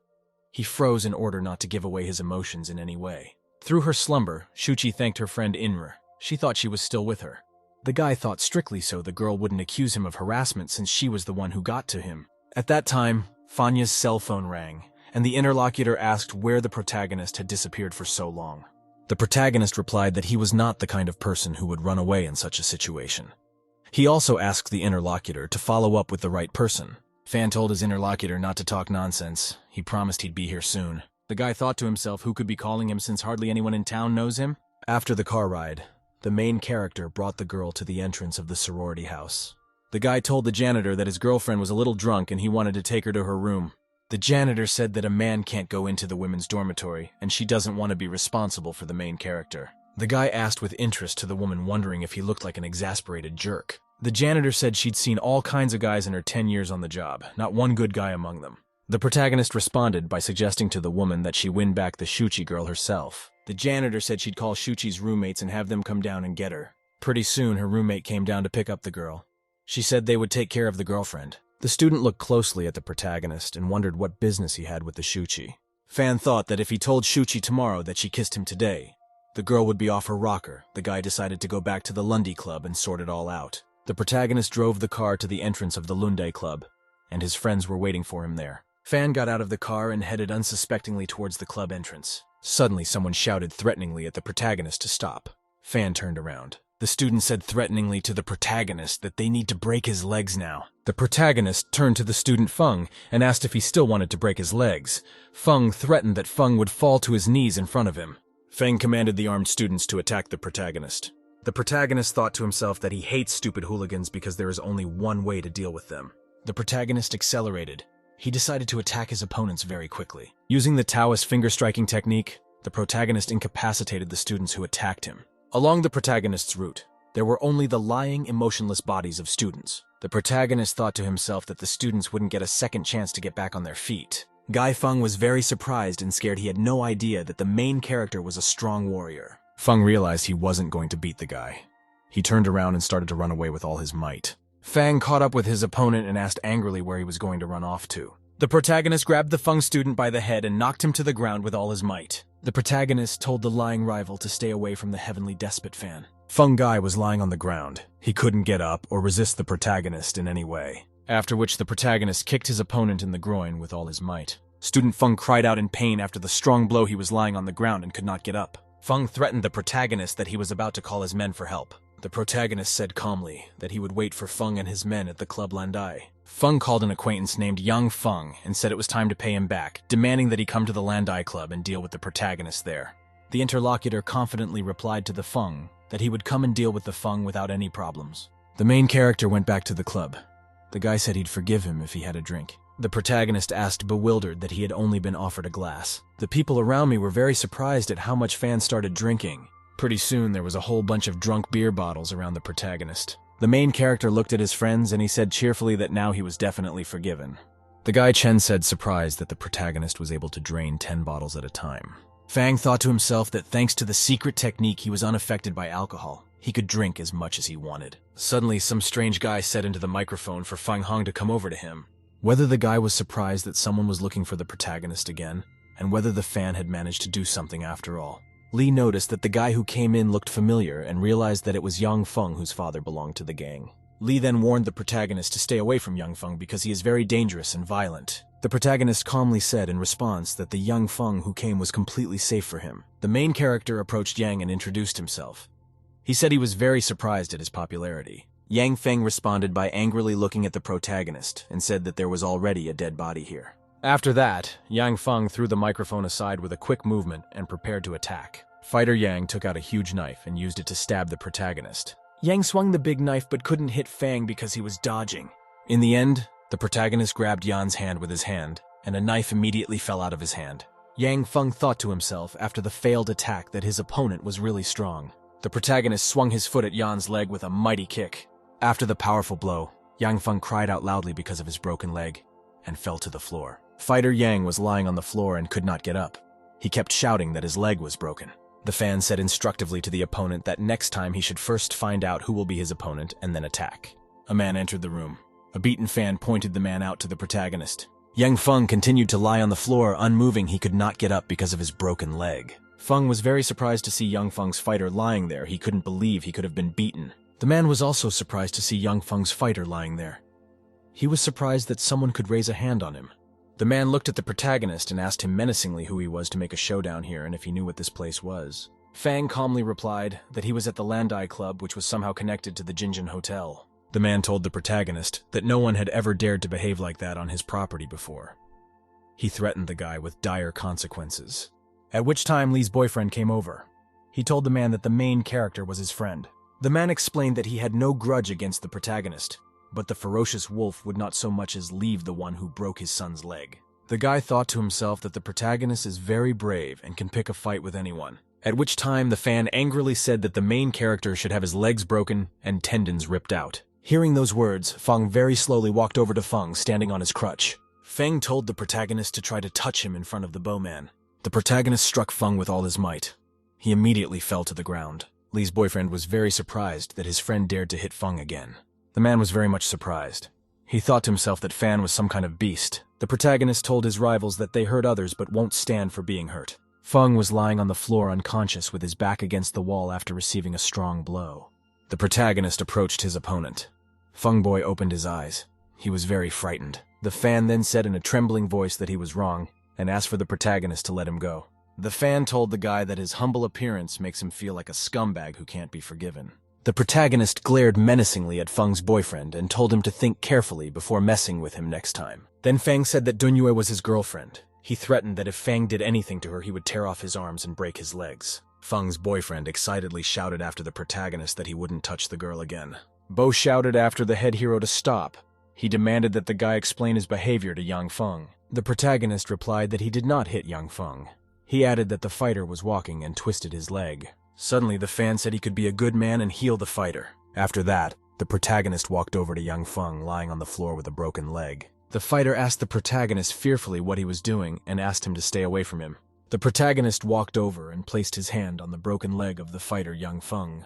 The fighter expected the protagonist to do even harder now and twist his leg to the side. Fang gently lifted the fighter's leg and leveled it. He used his medical skills. Fighter Yang Feng was very surprised. He noticed that the leg was completely straight, and there was no sign of a fracture. The fighter was surprised that he was no longer in any pain, and also had an unusual sense of comfort. The protagonist told the man Bo that he had cured the fighter Yang Feng, and now he could go. The fighter Yang Feng got to his feet. He asked the protagonist with anger and distrust what he had done to him. The man was very much surprised. He had knowledge of the technique of fixing bones in joints, but what the protagonist did was incomprehensible to him. Suddenly, a shoe woman entered the room. She sternly asked those present what had happened. The bowman was very surprised to see a shoe woman here and greeted her. Shoe woman was very happy to see the protagonist and greeted him. Fang romantically told the woman that she missed him because they had only seen each other yesterday. Shu was surprised to hear such words. The main character told the woman that they'd seen each other in her dreams. Shu told the guy that he was very straightforward. Bo's man was surprised that the main character knew the shoe woman. He realized why Fang was able to cause a commotion at the club. The shoe woman suggested to the guy that he go to a private room and sit with her. The protagonist gestured to the woman and asked if she was calling him to sit or something else to do. The shoe woman told the protagonist that if he didn't go, he wouldn't know what she was offering. The guys around him were surprised at how much the protagonist is a consummate master of dating. The protagonist and the shoe woman moved into the VIP room together. Fang told the woman that she was different from the woman he saw in his dream. Shu asked what the difference was. The guy looked merrily at the shoe woman's breasts and said they were even bigger in person. Shoe woman asked sternly at the guy where he was looking. Fanon replied as if nothing had happened that the eyes of the interlocutor seemed to him even bigger and more beautiful. The protagonist told the woman that her thoughts were much dirtier than his. Fang reminded the shoe woman of the incident at the party with the poisoned wine for the innocent girl. The shoe woman was very much surprised by such words. She asked the protagonist how he knew. Fang replied that no little thing could escape his eyes. He asked the shoe woman to tell her more about what he didn't know. At the same time, the female students in the women's dormitory were waking up and getting ready to study. The girlfriend asked the shoes girl what it was about that cute guy who came by with her yesterday. Shoe girl asked her friend Ching excitedly about the handsome man she was talking about. Ching reminded Shu's girlfriend that a guy she knew had brought her to the dorm last night. Gradually, a brief episode of how she kissed the main character surfaced in the shoe girl's memory. The shoe girl was very surprised at herself. She couldn't believe that all this had really happened to her. Shu was angry at herself for what she had done when her phone rang. The girlfriend wondered how Shu was feeling. The girl asked angrily to Xiao Ying why she had given her to the protagonist's lessons in the evening. In explained that she ran into a fan at the club and asked him to take Shu to the dorm. After that, In reminded the shoe girl that the main character is her bodyguard. After the conversation, the shoe girl decided unequivocally to herself that no one should find out about yesterday. The main character had a restless night's sleep and dreamed that he was being chased by a girl named Shu and wanted to kill her. In the dream, Fan turned to his pursuer and told her cheerfully that he hadn't touched her at all. The demonic shoe girl swung a huge axe, saying angrily to the guy that stopped talking. Even in the dream, the guy was really scared. He couldn't run or defend himself. The guy woke up very abruptly in a cold sweat. He jumped up on his bed. Fong couldn't understand why he was dreaming about a ferocious Shuza. It could have been a bad omen. The main character went to the window. The sun was high, and he decided to himself that he hadn't slept like that in a long time. There was a very heavy knock on the door. The main character shouted that he was on his way. Fan opened the door and saw a stranger in front of him and asked who was in front of him. The guy said his name is Liu Qian, and he is the head of the group. He clarified who lives with the main character. Fan confirmed to the head teacher the names of the students he was rooming with. The headman gave the protagonist a stern look and said they were in big trouble. The protagonist asked the headman what other trouble they might be in. The headmaster said that the main character and his friends weren't even in their rooms last night, even though they were supposed to sleep in their rooms. For this reason, the group was reprimanded. The head teacher added that students should be sure to come to the group meeting today. Fang calmly replied to the headman that he would unfortunately not be at the meeting today. After that, the protagonist slammed the door to the room right in front of the headman. The headmaster thought strictly to himself that he would not help the students if they needed help, and got kicked out of the university. Student Chen told the protagonist that he had done wrong because the headmaster had visited him. The student with glasses said that the group representative can't act like some important mistake. The guy asked his friends if they would go to the meeting or not. The protagonist said judiciously that he may not care about the headman, but the teachers should be respected. The main character was at a meeting. There was an election for a new headman, and most people voted for Fan Hoon. As a result of the voting, the head mountain won and was elected the new head of the group, having won the post from Liu Qian. Liu Qian's boyfriend was unpleasantly stunned by the loss. He thought he was the perfect headman. Fang remembered Sibin's leader and felt surprised by his attitude toward the voting process. The protagonist thought to himself that he had a very good reputation for distinguishing himself at the student assembly. The losing headman was very angry and decided to take revenge on the protagonist somehow in the future. The main character was walking along the evening street together with the leader of the Sabinem, and whistling was heard around. Fan asked the head of the SE why he was treating him so well. The head of the village said that the boy would do a good job as headman. He also added that Fan could even be a leader. The protagonist suspiciously asked the head of the village what it was all about. The SE leader looked at the protagonist and reminded him of the incident at the Ludu International Airport. The main character was surprised because the head of the village saw what happened at the airport. The head of the village said that he saw everything in detail, as the guy gave emergency treatment to a pregnant woman. Manager C said that the main character used the long-lost Xuanzhen acupuncture method. Fang thought to himself that this was the lost method of acupuncture. An ancient technique was recreated by a Taoist named Zhang Fuji. It's called soul pricking. The main character asked the head of the village why he didn't help the woman if he was there himself. The manager replied that he was confused when he saw that pregnant woman at the airport. The SE leader added that he admires the guy since he was able to outdo him and show the pinnacle of skill in acupuncture. The protagonist thought about it. He told his interlocutor he had to go and said goodbye. After meeting with the head of the village, the protagonist returned to his training building. The student Chen asked the main character where he disappeared to and what he was hiding. Another guy added that Fanya is looking for a very beautiful girl. The fan said he had many secrets and asked his friends which one to reveal. The surprised guy asked his friends what kind of beautiful girl was looking for him. She greeted the protagonist with a stern voice. The main character told the fun-loving Shuza girl that they hadn't seen each other for a day and she already missed her. The girl angrily shouted at the guy not to pretend to be nice. She called him a bully and shameless. Fan asked the girl to explain why she called him harsh words and slandered him. Shutzi reminded the guy about his behavior last night. The fan replied to the girl that she was the one who went to hug him. The protagonist added that the girl was hitting on him and now he's accusing her for some reason. Shutzi got really angry and yelled threateningly at the guy that she was going to kill him. Fan replied that killing him wasn't that easy. He added that he had things to do. He turned around and started to run away. The main character's friends couldn't believe he wanted to get himself such a pretty girl. Shuza's girlfriend kept chasing the protagonist, yelling at him to stop. Fang yelled to the girl that he wouldn't stop because she would beat him up.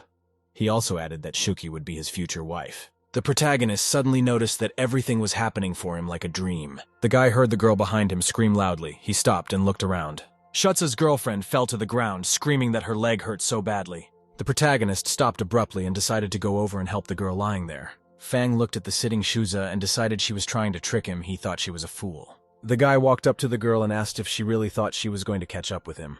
The fan held out his hand to the student. He said he could see how to help her. Shutzi thought to herself happily that she finally had a chance to grab the guy. The student grabbed the guy's arm and asked how he could run away now. The main character wasn't the least bit scared or confused. He just ran away to the side. Suddenly, the girl looked up and noticed that she was only holding a stick in her hand. The main character standing behind the girl told her he wasn't so easy to catch. Shutzi didn't understand how this could have happened, because she remembered exactly grabbing the guy's hand. Fan told the girl that he wouldn't be her bodyguard if he couldn't do simple things like that. The protagonist apologized to the student and said he couldn't stay. The girl was scared, so she begged the guy. She needed help from him. The protagonist looked at the girl's leg with a mark on it.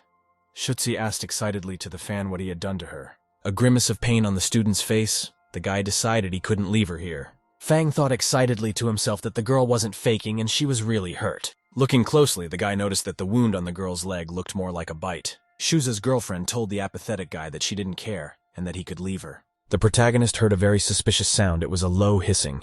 Fang noticed a huge green predatory snake crawling towards him quickly. The protagonist knew that it was a Kufia Steiniger snake and that its venom was very dangerous. He could not understand where it could have come from. The protagonist took out his magic needle and prepared to attack the creeping snake. Fang took careful aim and launched the needle in the direction of the dangerously venomous snake. The needle immediately and very accurately struck the snake dead, and it fell breathlessly to the grass. After killing the snake, the protagonist grabbed the girl and carried her to help her. Fang carried the Shutza girl in his arms to safety on the roof of the building. The guy told the girl that they'd be safe here and he'd take the poison out now. The protagonist told the student that people don't live more than 10 minutes after being bitten by a snake like that. The Shutzi girl lay in great agony. She could hardly say she was ill and very hot. The protagonist realized he'd have to get a little naked to help the girl. He was shy. The guy looked around. He commanded himself that he needed to pull himself together and save the girl. The protagonist quickly and decisively took off his t-shirt with a special belt hanging from his waist. Fang took a piece of his t-shirt and bandaged the girl's leg to stop the poison contamination. The main character looked at the girl and said cheerfully that she would find out how cool her future husband was. Suddenly, a rock that flew up from the side hit Fang's head from behind very hard. The guy thought to himself that he was being attacked and there was an enemy around. Excited students ran up. One girl asked the protagonist what he had done with the Shutza. Fang shouted angrily back to the girls who ran up to him that he was saving the Shutzi. The student asked the guy angrily how he would save the Shutz in his undressed state. Suddenly, the main character pulled out a dead snake and threw it to the girls. He told them to see for themselves. The students were frightened when they saw the snake. The fan calmed the girls down and told them it was dead. A disgruntled fan told the students that the pike girl had been bitten by a snake and needed immediate help. The students calmed down. One girl said we should take the Shuzis to the nurse's office as soon as possible. The guy clarified that the student would not be helped at the nurse's station. He also added that he would be able to save the Shutzi. The protagonist began to act. The surrounding girls looked at him with surprise. To save the student, the protagonist quickly removed his belt. Fang started waving his belt very quickly in all directions around him. Then the guy pulled his magic needle out of his belt, which should help. Fang took the Shuki girl's leg in his hand and brought the needle to it very carefully. A bright and magical glow appeared around the body of the lying Shuki student. Suddenly Shuki came to her senses. She cried out very hard and loudly in fright. Suddenly a small glittering white ball appeared next to the guy's hand. Fan launched this small ball into flight with a golden glow emanating from the ball. After that, the glow of the balloon became brighter and brighter. It kept flying around. Then the protagonist abruptly put his hand on Shuza's leg where the bite was. Then blood started to ooze out of the bite on the girl's leg. After that, a black aura rose up from the small blood stain on the girl's leg. The poisonous blood released a cloud of black aura upwards into the surrounding space. Fang was pleased with the results of the healing. The blood stain flew in the space above his hand. The students were very surprised by what the main character did. One girl said that Fanya's actions did not look like saving a person. A little distracted, the protagonist looking at the girl noted to himself that she had beautiful legs. Fang told those around him that it was time to start. He opened his mouth and stuck out his tongue. A student angrily said we should call the police. Another girl yelled that the main character was a pervert. Fang explained that there were no medicinal herbs here, and so he had to do just that. Fanny's lips turned black. He said that he had been trying many medicinal herbs since he was a child, and that his saliva could remove poison and pain. The students asked what happened to the lips in the fanny pack. The guy explained that it was nothing. He had poison on his lips. In parting, the main character told the girls that he was leaving the Shutsa student to them. Gradually, the Shutsa girl came to her senses. She opened her eyes but saw everything around very blurry. The girl said excitedly that it was good that Shuza was awake. The girlfriend asked Shuza if she was feeling better. Shuki student fully recovered. She recognized her friends named Ching and Waner. Shuza had the strength to stand up. She asked her friends what they were doing here. The student explained that they came by chance and saw the Shuts here with a guy she knew. Shuki didn't understand why she was in this place. She also remembered that Fang Hong was with her. A student asked her friends where the guy who was with her went and what he did to her. The girlfriend explained that the protagonist had already left. He brought the Shutsa girl here to save her after she was bitten by a snake. A Shuza student was very surprised to hear about a poisonous snake. The girlfriend cheerfully said that Shuza's boyfriend is very caring and handsome, and she wants one too. Shutsa student told her girlfriend strictly that the main character is not her boyfriend. The girl said Fan selflessly saved her girlfriend's life, and he's definitely not a bad person. The student explained cheerfully that when the main character concentrated, his face became like a dumpling. The Shutsa girl froze in great thoughtfulness. She kept reminiscing about the main character.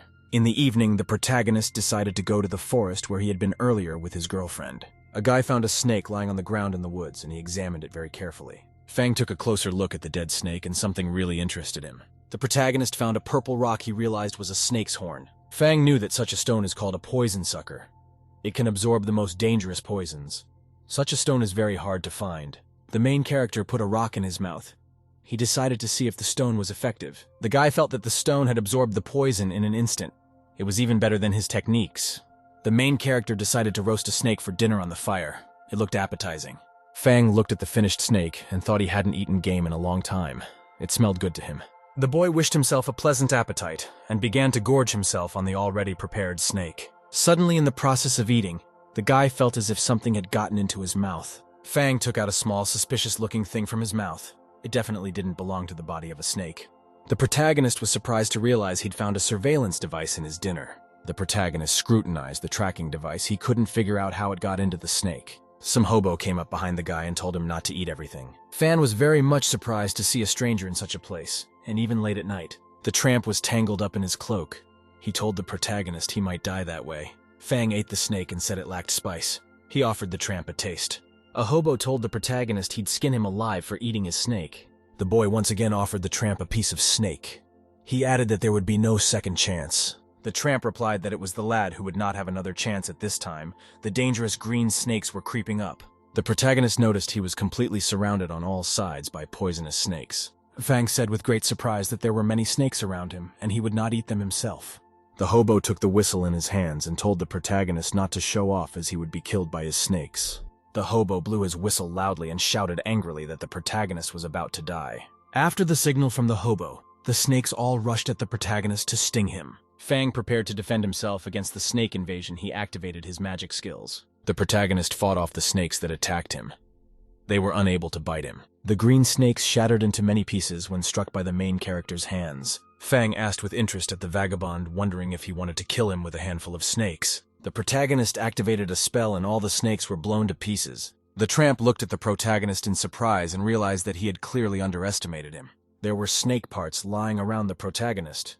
He told the tramp that he couldn't even get close to him. The drifter asked the protagonist in a surprised voice what kind of technique he used. The guy replied to the tramp that he was a doctor and every doctor should have a scalpel with him. He pointed to his hand and said that it was his scalpel. The tramp turned and started running away and told the protagonist that he would pay next time for sure. Suddenly, someone blocked the path of the fleeing vagrant, who was surprised. The protagonist asked the tramp if he'd let him go like that. The tramp was very surprised to see the protagonist in front of him. He couldn't believe the guy could move so fast. Then the tramp turned around and tried to run in the other direction. Fang no longer pursued the tramp, he pulled him towards him with his magical thread. Eventually, the hobo fell to the ground. He could not run any further. The protagonist pulled him up. The tramp's legs were bound with rope. He could not resist being pulled to him by the fan. The tramp was surprised. He didn't understand what was happening to him now. The tramp was very much frightened. He shouted to the guy what he was going to do now. The guy threw the rope over a tree branch and said he just wanted to have fun. Then the protagonist pulled the rope and the hobo was suspended in a tree. The tramp excitedly asked the guy to spare him as he was doing his job. The protagonist asked the hovering tramp very sternly and threateningly who had hired him. The drifter pleaded and said he didn't know exactly who hired him. He asked the fan to give him a chance to leave. The protagonist asked angrily at the hovering hobo, does he look like an idiot? Fan asked that the hobo tell him how he wanted to die, added that he could ensure the hobo a quick and painful death. Suddenly, someone in complete silence called out next to the protagonist. The guy turned around. Uncle Chen and a guard showed up and asked the guy what happened. He said that the shutzi had just called him. The protagonist told the man he was a little late, but he'd already taken care of it. Fang tapped the hobo with his foot. He said that Uncle Chen should strengthen the guards very seriously. Uncle Chen said that the hanging hobo is one of the most dangerous assassins, called the Snake Charmer. Fang said for Uncle Chen to order his subordinates to get the snakes out of here. The man replied that he would do anything. The guy replied to the man that he and his men had nothing to worry about. The fan said goodbye and said he was leaving. The protagonist disappeared into the evening twilight, at which time the tramp was lowered from the tree to the ground. The Snake Charmer said angrily that the guy was no slouch and made him humiliate himself. The tramp looked at Uncle Chen standing next to him and said that they hadn't seen each other for a long time. The tramp told the man that he owed him his life from today. He added that he asked Uncle Chen to treat him leniently and forgive him. The man looked sternly at the tramp and said he had misunderstood him. The vagabond was a little frightened. He asked Uncle Chen what he meant. Suddenly, the tramp's head flew off to the side as if it had been severed by something. On the face of the severed head of the vagrant was a look of horror and inordinate surprise. The man said after the dead tramp that he didn't intend to let him go, but wanted to kill him with his own hands. While in the men's dormitory, the main character's friends wondered what had happened to him. Chen was very excited and asked why Fang hadn't come back yet. Another student said that Fang must be busy with his girlfriend. He told his friends that he'd been away for a while and they missed him. The fan said he is an object of envy who is popular. Whether the student asked the agitated protagonist what his relationship with his girlfriend was like. The main character calmly replied that there was absolutely nothing between him and the Shuki girl. Then the fan added thoughtfully that the girl had hired him for a certain job. The student with glasses excitedly shouted that the main character first cuddles with Dunyue, and with his other hand drags another man's girl away. Suddenly the lights went out in the room. Someone said that the university was saving electricity. The guy went to bed because tomorrow there would be military training. The next morning the weather was clear. Birds were singing all around. All the students gathered in a group on the lawn for military exercises. All students wore the same uniform and stood in a straight line. The guy asked the main character if their instructor could be a hottie. The fan said he thought their instructor would probably not be a woman. The instructor came over. She asked the other main character why he underestimates women. The students were delighted to see a beautiful and young female instructor in front of them. The instructor sternly said that if there was whispering in the lines, she would make the students run 5 laps. After that, all the students fell silent and froze in place as they stared at the instructor. The instructor sternly asked if the students had not heard her and demanded to be answered. The students all at once replied in one voice that they understood the instructor. The instructor irritably shouted to the students that she couldn't hear them at all. The students shouted loudly that they understood the instructor. The woman asked the protagonist why he did not answer. The fan told the quiet woman that if he talked loudly she couldn't take it. The instructor asked the protagonist very sternly what he was unclear about. The woman said that if the guy understood, he should answer her immediately. Fang shouted with all his might that he understood the instructor. A shockwave came from the guy. The shockwave from the guy's voice blew the woman off her seat and tossed her aside. The instructor was lying on the ground in a completely faint and inadequate state. The protagonist told the lying woman that he warned her, and she still made him scream. The student screamed that his ears hurt so much the other guy couldn't understand what had happened. The student with the glasses said very surprised to the main character that he almost made him deaf. The students noticed that the female instructor had lost consciousness and decided to take her to the medical center. Fang calmed the others and said he'd have the instructor back to consciousness in no time. The protagonist gently touched his fingers to the forehead of the lying woman. The students were surprised and frightened. They did not understand what the main character was doing. After a brief pause, the female instructor woke up and opened her eyes with difficulty. When the woman regained consciousness, she sat up. Fan told the instructor that he had warned her. The instructor asked the protagonist sternly and angrily what he had done to her. The main character told the woman that he was just following orders. The instructor fainted at the sound of it. At that time, the main character's phone rang. He saw and realized that Uncle Chen was calling him. The guy picked up the phone. The man told him he was waiting for him outside the university entrance. The instructor shouted to Fanya that it was not allowed to use the phone during military training. The main character said he needed to study for a while. The woman yelled for him to stand up. She added that she remembered him. Fan turned around and told the cheerful woman that he would be honored to stay in her heart. The instructor was very surprised by such words. She didn't even know what to say to the protagonist. The protagonist passed the university campus and came to the entrance gate. Uncle Chen greeted the protagonist. He was standing next to his car. Fan asked the man what happened and why Uncle Chen called him out of the blue. The man told the guy to go to the car with him and he'd explain everything to him. The main character asked if something had happened to Shuki's girlfriend. Uncle Chen confirmed that it was something to do with Shuki. The man explained that the city government wants to auction off a plot of land at the Jinjun Hotel. Shuki will also participate. After a short pause, Uncle Chen added that a father and son from the Xiao family would also be at the auction. Fang said that the Xiao family is very connected to the recent event and should beware of them. The man explained that's why he's taking the protagonist to the auction. Fan told the man that he could rely on him. They were traveling together in a car. At this time, people were beginning to gather at the Jinjun Hotel. One girl arrived at the entrance. A girl asked the guy at the entrance to let her in. The guy asked her why she couldn't accept his confession. The girl told the guy named Director Zhang that he should have retreated a long time ago instead of continuing to harass. The guy called the girl by the name Bai Bin and told her not to make things worse. He added that he was humiliating himself in front of her. The main character came over and told the guy that he was wrong to ask the girl out. Director Zhang told the protagonist to walk away because it's none of his business. The protagonist explained to Director Zhang that he can eat anything, but he can't say anything. The fan said threatening the guy that even though he was wearing an expensive suit, he might end up in the ground after one carelessness. The guy resented such words. He told the protagonist not to force him to act. Uncle Chen came over. He asked the girl what had happened. The girl said it was just a little misunderstanding. The man looked at the girl with a very long and penetrating gaze. He was silent. Fang thought to himself, not quite understanding why Uncle Chen had that look. The girl noticed the man's gaze and asked him if she had something on her face. Uncle Chen said it was nothing. The protagonist wondered if there was some unresolved business between a girl and a man. The principal came out. He asked the protagonist cheerfully why he was not coming in. The guy standing there was very surprised to hear Director Zhan Hongtu's words. The main character calmly explained that he could not pass by the girl who was being harassed by the bully.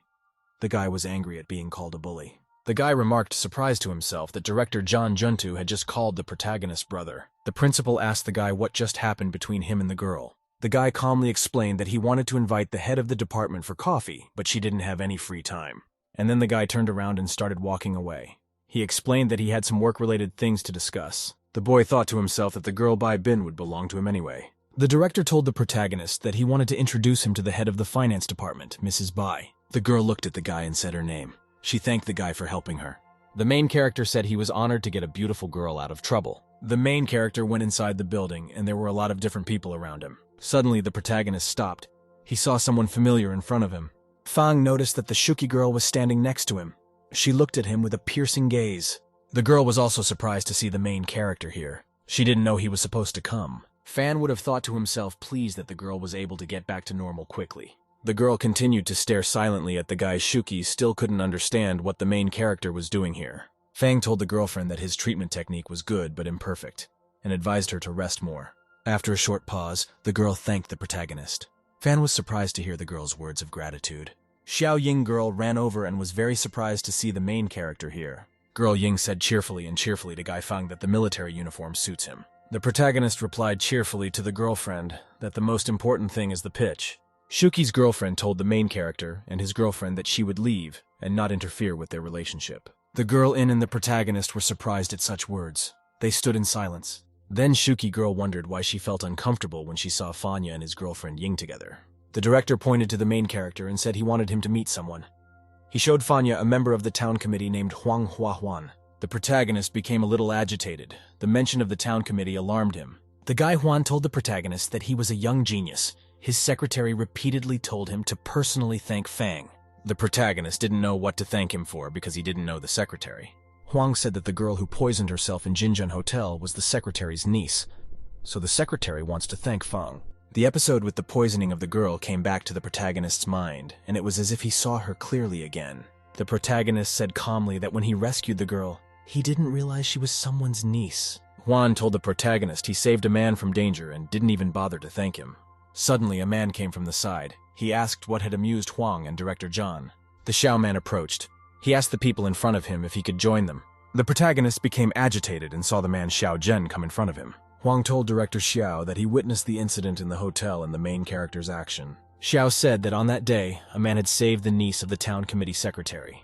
He added that he did not see the young man's face. Feng thought excitedly to himself that the Xiao man was involved in yesterday's chase after meeting at the inn. Huang said that the hero who saved the girl in the hotel was a young man named Fang Hong. Mr. Xiao said surprised that the main character was the genius everyone was talking about. Fang calmly replied that he was only performing the duties of a doctor. He added that there are some people who get their way by any means necessary. Guy Xiao shouted threateningly at the protagonist to stop blaming everyone else. Fang replied to the Xiao guy that there was no need to react very strongly since he was only talking about some people. Xiao guy was angry at such words. He didn't know what to say in response to the protagonist. The main character turned around and said that if Mr. Xiao didn't like his jokes, he would leave. Xiao Boy thought to himself that the protagonist was getting closer and closer to the path of death. Uncle Chen stood by the huge window and watched carefully what was happening in the courtyard of the building. The man saw the Bai Bin girl standing in the courtyard with no one around her. After Bai Bin talked to someone on the phone, she said she understood. Suddenly, a large black jeep came to a full stop next to the girl. The Bai Bin girl was very much surprised and frightened by the appearance of an unfamiliar car. Suddenly, a group of black-suited security guards ran out of the car. The guards grabbed the girl. She screamed at them, very frightened. What are they doing? Then the guards put a bag over the girl's head and threw her in the trunk. Then the kidnappers quickly jumped into the car and closed the doors behind them. After abducting the girl, the car sped off at full speed. Uncle Chen was very shocked by the kidnapping. He barely got the name of the girl Bai Bin out of his mouth. The protagonist spotted a girl being kidnapped and he rushed in pursuit. Fang was running at full speed and wanted to catch up with the car with Bai Bin's girlfriend inside. Uncle Chen followed the protagonist with great excitement and attention. He decided to call him. The man dialed the number of the protagonist and decided to tell him more about the kidnapping. Uncle Chen told the guy that Bai's girlfriend had been kidnapped. Fan replied that he had already seen everything and was running after the kidnappers. The main character asked excitedly to Uncle Chen if he knew who the kidnapper might be. A man ran down the hallway. He told Feng that the kidnapper could be the boyfriend of Zheng Peng, who had been bothering the girl all day. The protagonist saw the bicycle standing there. He told the man on the phone to take care of Shuza. The fan hopped on his bike. He called an acquaintance and asked him to punch in where a Mercedes SUV with no license plate was headed. The interlocutor asked the protagonist what had happened, after which he wished the fan to be more careful. The protagonist was riding his bike at top speed. He was pushing to the max the best he could. Uncle Chen thought to himself that he would tear to shreds anyone who harmed the Bai Bin girl. While a guy and a girl were driving around town in a white BMW race car, a girl yelled at a guy for being cool. The guy replied that his car was unrivaled, at which time the protagonist on a bicycle was able to equate with a race car. The fan squeezed everything he could out of the bike, and even managed to overtake a racing BMW. The driver and the girl were surprised. The guy couldn't believe his eyes that they'd been overtaken by a bike. The main character got a call from his friend who told him where the car he was looking for was. Fan thanked his friend named Hun, at which time the SUV with the kidnappers was parked on a quiet street near the cottage. One of the kidnappers pulled out a wad of money and said they got it for next to nothing. The other guy said it was enough money for a good life. One of the kidnappers was cautious about saying they were open kidnappers. The guy replied that the boss knows his business. He suggested that the friends go out for a drink, at which time there was a very strong bang as if something had hit the car. The people inside the car were scared. One kidnapper said something hit their car. The guy got out of the car. He wanted to see what had just happened. The kidnapper saw a bicycle hit the car from behind at full speed. The guy was really pissed off.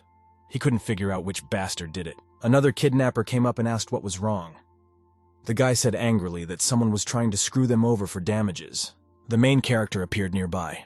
He asked the guys strictly if they had kidnapped the Bai Bing girl. The guy angrily and snidely told the main character that he came to play hero. One of the thugs told the fan to get out.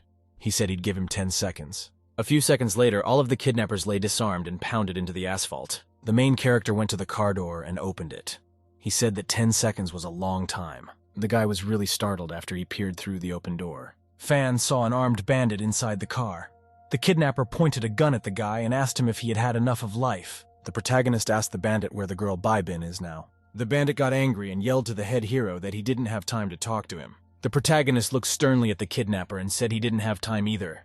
Then the protagonist realized it was time to act, so he pulled out his magic needles. Then Fan, with a professional move, launched the needles that flew into the bandit. The kidnapper didn't even have time to be completely frightened. The needles had already almost reached his face. Immediately, the bandit's hand relaxed and fell off, causing him to drop the gun. The kidnapper felt his shoulder go numb. He didn't realize what the protagonist had done. The Fan pointed the gun at the bandit and said he was asking for the last time. The Fan asked again where the girl was. He explained to the thug that the gun was not for intimidation. After that, the protagonist decided not to stall and pulled the trigger, and a shot rang out. Fang fired in such a way that the bullet flew straight and true towards the kidnapper's ear. After the shot, the bullet pierced the bandit's ear and wounded him, blood spattered around. The Fan told the bandit to release all information about the girl's abduction and where they took her. At the time, the abducted girl was on the complete opposite side of town. Bai-bin was tied to the ceiling with her hands while sitting on the bed. A guy came over with a glass of wine. He looked at the girl and said it's no wonder why they want her. The guy poured wine on the girl's head and said that a normal guy wouldn't dare to get someone like her. Then the guy licked the wine off the girl's head and said it was a perfect match. The guy said if he liked something, he'd get it. He added that the girl couldn't refuse him. Bai-bin shouted through the mouth patch that the guy is a nasty bastard. The guy slapped the girl and yelled menacingly how dare she insult him in her position. Then the guy said he felt bad, and he'd told the girl before to listen to him. The guy smiled evilly at the girl and said that her scared face looked exciting. Someone said out of the blue that he was sick of a pervert like the guy. The kidnapper got scared and asked who was here. The protagonist was standing nearby, and he told the guy strictly not to expect mercy for touching the girl. The kidnapper was very much frightened. He could not understand how the protagonist could find this place. Bai-bin girl looked at the protagonist with a very startled look as she had a chance to escape. The kidnapper tried to radio his subordinates and demanded that they capture Fanya. The guy talked, but he got total silence. No one answered him. The kidnapper was frightened. He couldn't understand what had happened and why none of his friends were answering him. The main character told the quiet guy not to yell because no one would hear him anyway. Fan explained to the kidnapper that his men were getting a bit of a beating. All the bandits were beaten and neutralized. The guy was surprised. He asked the flustered protagonist what he had said. The kidnapper asked the Fan how he could find this place. The protagonist replied that he was here to save the girl and teach the kidnapper manners. The guy said that just because a Fan took down a few guards doesn't mean he can behave however he wants. The protagonist calmly looked at his opponent and asked how he would prove himself. The kidnapper then pulled out a powerful metal nunchaku. Waving his nunchakus, the guy yelled at the protagonist that he'd beat him beyond recognition. Fang replied to his opponent in a completely calm manner that he could show him his strength. The guy swung around and told the protagonist not to blame him for being cruel. Suddenly, the protagonist very calmly slapped his hand on the kidnapper's face. Fan told the guy calmly that he was acting too slow. He asked him to shut up. The guy threateningly yelled at the protagonist that he'd kill him for punching him in the face. A guy with 2 nunchakus wanted to attack the protagonist with them. Fang was able to calmly block the nunchaku strike. He asked if the guy called it a fight. After that, the protagonist prepared to hit back with his powerful 2-finger punch. Fang swung around and struck his opponent in the side with all his might with his fingers. The kidnapper was felled by a powerful blow from the protagonist he couldn't keep on his feet. The guy ended up flying into the wall of the room at a very high velocity after being hit. The girl was amazed by the actions of the protagonist. The kidnapper couldn't understand where the Fan got such power from. Suddenly, the guy remembered that he still had a gun. He reached for the bed. The kidnapper pulled out discreetly from behind the cushions the huge knife hidden there. Then the guy brought the knife close to the throat of the frightened Bai-bin girl. The kidnapper said he's giving the guy in charge 3 seconds to get on his knees or he'll kill the girl. The protagonist launched his metal nunchakus at top speed. After a quick flight, the nunchaku struck the kidnapper's knife hand. The guy screamed loudly because his hand was broken holding a knife. Fan told the kidnapper menacingly that it was he who should kneel. He added that he would show the lad that death was better than life. The beaten guy asked Fanny how dare he do that to him. He promised that his father would kill the protagonist. The protagonist accelerated with all his might and kicked the kidnapper in the face. The protagonist responded sternly and succinctly to the guy's threats that he would kill him sooner. The guy Jongpeng told the protagonist that if he let him go, he'd do whatever he wanted. The Fan said in response that a sequel sounds tempting, but he couldn't agree. Jongpeng's boyfriend promised the protagonist that he wouldn't give him any more trouble. Suddenly, something very much surprised and frightened Jongpeng. He looked away. Then the guy saw the girl who had already been freed from her handcuffs come up to him. The girl looked at her captor with a very angry and hateful look. The protagonist told the girl that he was leaving the kidnapper up to her. The terrified kidnapper told the girl that he simply couldn't control himself. He promised that he would not molest her again. The guy looked hopefully at the girl and said she should forgive him. Baibin girl kicked the kidnapper in the groin with her foot. The boy twisted in pain and a scream escaped from his mouth. He felt as if he had parted with his genitals forever. The kidnapper collapsed unconscious on the floor, foaming at the mouth. The fan said he was impressed with the girl's punch. The kidnapper's gonna be without grandchildren for sure. Suddenly, the girl slumped exhaustedly to the floor. She grabbed her wrist with her hand. Through the pain, Baibin told the protagonist in a weak voice that her hands hurt a lot. The Baibin girl's wrists showed huge scars and scuffs. The fan explained that the girl's hands were swollen because the blood hadn't circulated for a long time. The protagonist excitedly warned the girl to be patient because it would hurt. The girl was watching with great attention what the main character was about to do. Fang took out his magic needle and stuck it into the girl's arm. It should help with the swelling.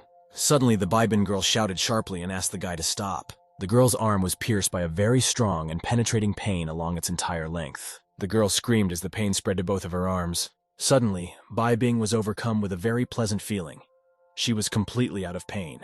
The girl felt as if she had traveled to a clear and breezy summer day. Baibin was overcome with a feeling as if nature were embracing her and blowing the wind along with a pleasant coolness. The Baibin girl realized she'd never had it so easy in her life before. The protagonist asked the girl attentively if she had any other pain. The girl asked the guy to continue. She added that she had no idea he had such healing skills. She thanked the guy for saving her. The main character said that if the girl wanted to thank him, she could do it another way. Baibin's girlfriend was very embarrassed. She told the guy that it wouldn't be good here. Fan asked the girl strictly what she was thinking. He added that he wasn't the kind of guy who hit on everyone. Fang told his girlfriend that they should leave as the cleaners would be here soon. He added that the girl could buy him something to thank him. The main character, along with his girlfriend, arrived at a restaurant. Baibin ordered a lot of delicious food. The waiter wished the customers bon appetit. The fan was surprised because of the girl splurged on him. The girlfriend told the guy to eat well. The main character inhaled the smell of the food and said that he hasn't eaten such delicious food in a long time. He added that the dish is as appetizing as the girl Baibin. The girlfriend was very embarrassed to hear the guy say that. She was outraged. Suddenly, Uncle Chen came rushing through the restaurant, yelling at everyone to let him through. Fang at this time was eating a meal together with the girl. They sat silently at the table. The man ran up to the table and was surprised to see the girl. He was very surprised to see the Bai girl. Uncle Chen asked the girl with great surprise if she was okay. Baibin replied that she was okay thanks to the main character. Fang grudgingly shouted to himself that he had almost burned his face. He tossed the food aside. The man apologized to the protagonist and said he was in a hurry. Uncle Chen asked the waiter to bring more dishes to the table. Fan asked the man if he wanted to eat with them. Fang asked the man if they had sorted out Yongpeng. Uncle Chen said that everything was fine. The man looked at the guy and gave him a thumbs up and said he did a very good job. Fang asked quietly to the man why he was so worried about the Bai girl. Was there some special relationship between them? Uncle Chen annoyedly told the protagonist that he was just worried about Mrs. Bai's safety. The girl noticed the conversation and asked what Fang and Uncle Chen were talking about. The man worriedly thought to himself that the protagonist might have already guessed everything. The Baibin girl was the daughter of a man, but Uncle Chen had to hide it for certain reasons. The protagonist is surprised that the man denies everything, although Uncle Chen's look gives him away completely. That's when the guy's cell phone rang. It was his student friend named Zhang Qinjie. The protagonist picked up the phone and said hello to his friend. The student excitedly asked where the main character had gone. He also added that Fanya was looking for Dean Zhou. The protagonist wondered why the dean needed him. Fan got up from the table and said he had to go. The girl was upset that the guy was leaving so quickly. When leaving, the protagonist said he wouldn't disturb the man and the girl. Uncle Chen told Fang Hong to watch his words. The main character smiled and told Uncle Chen that sometimes you have to be a little bolder. The man thought to himself that the protagonist had gotten it completely wrong. The girl abruptly jumped up from her seat and told Uncle Chen that she had to go too. After that, the Baibin girl quickly headed for the exit. The man watched her. The man thought to himself that the Baibin girl couldn't know some things yet. He remembered that he owed the girl a debt. The protagonist arrived at the university building to see the dean. The dean was very angry to see the protagonist in his office and pounded his fist on the desk. Dean Zhou said that the protagonist is rampaging under the guise of his student status. The protagonist surprisingly told the dean that he wasn't applying for any high rank. The dean received a message from the chancellor that Fan was disobeying his military instructor. The dean added that the protagonist was violating university rules. After a short pause, the dean told the lad sternly that he had overestimated him and had taken him on as a student. The guy calmly replied that Dean Zhou was just wasting his time. He asked to be expelled. Dean Zhou went to the window and thought about it. He told the protagonist that he had the greatest potential, and he didn't want Fang to jeopardize his future because of it. The dean told the kid he'd put in a good word for him, but it'll be the last time. Lastly, Zhou said that he would watch the guy's every move. Fan happily replied that he understood and was leaving. When he went out into the corridor, he thought to himself what was the purpose of being here. Because he didn't need to study, he decided that he would go with the flow. The main character came to the place where the students were practicing. The military instructor gave them various commands. The man told the students that he was their new instructor, from this day forward, and to keep them in order. The protagonist approached and asked for permission to stand in formation. The main character's friends were surprised to see him. They realized that something was about to happen.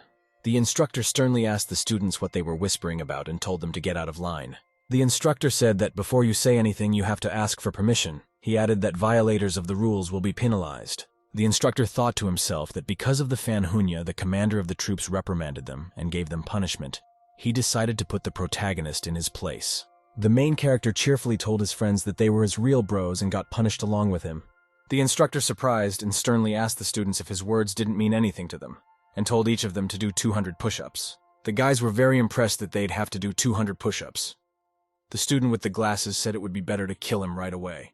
The fan told the instructor that it was wrong. His friends were punished because of his fault, and for that reason he will do the punishment for them. The instructor asked the guy how he wanted to fulfill the punishment. Instead of his friends, 200 push-ups would not be enough. Fan told the instructor that he would take the total punishment, which means 800 push-ups. He also added that he could do it in 5 minutes. The protagonist demanded that if he fulfilled the punishment, the instructor would fulfill his condition. The instructor thought the guy couldn't do 800 push-ups in 5 minutes, so he decided to see what trick the fan would use. The guy's friends were surprised that he decided to do a push-up instead of helping them. The instructor said he agreed to the protagonist's demands.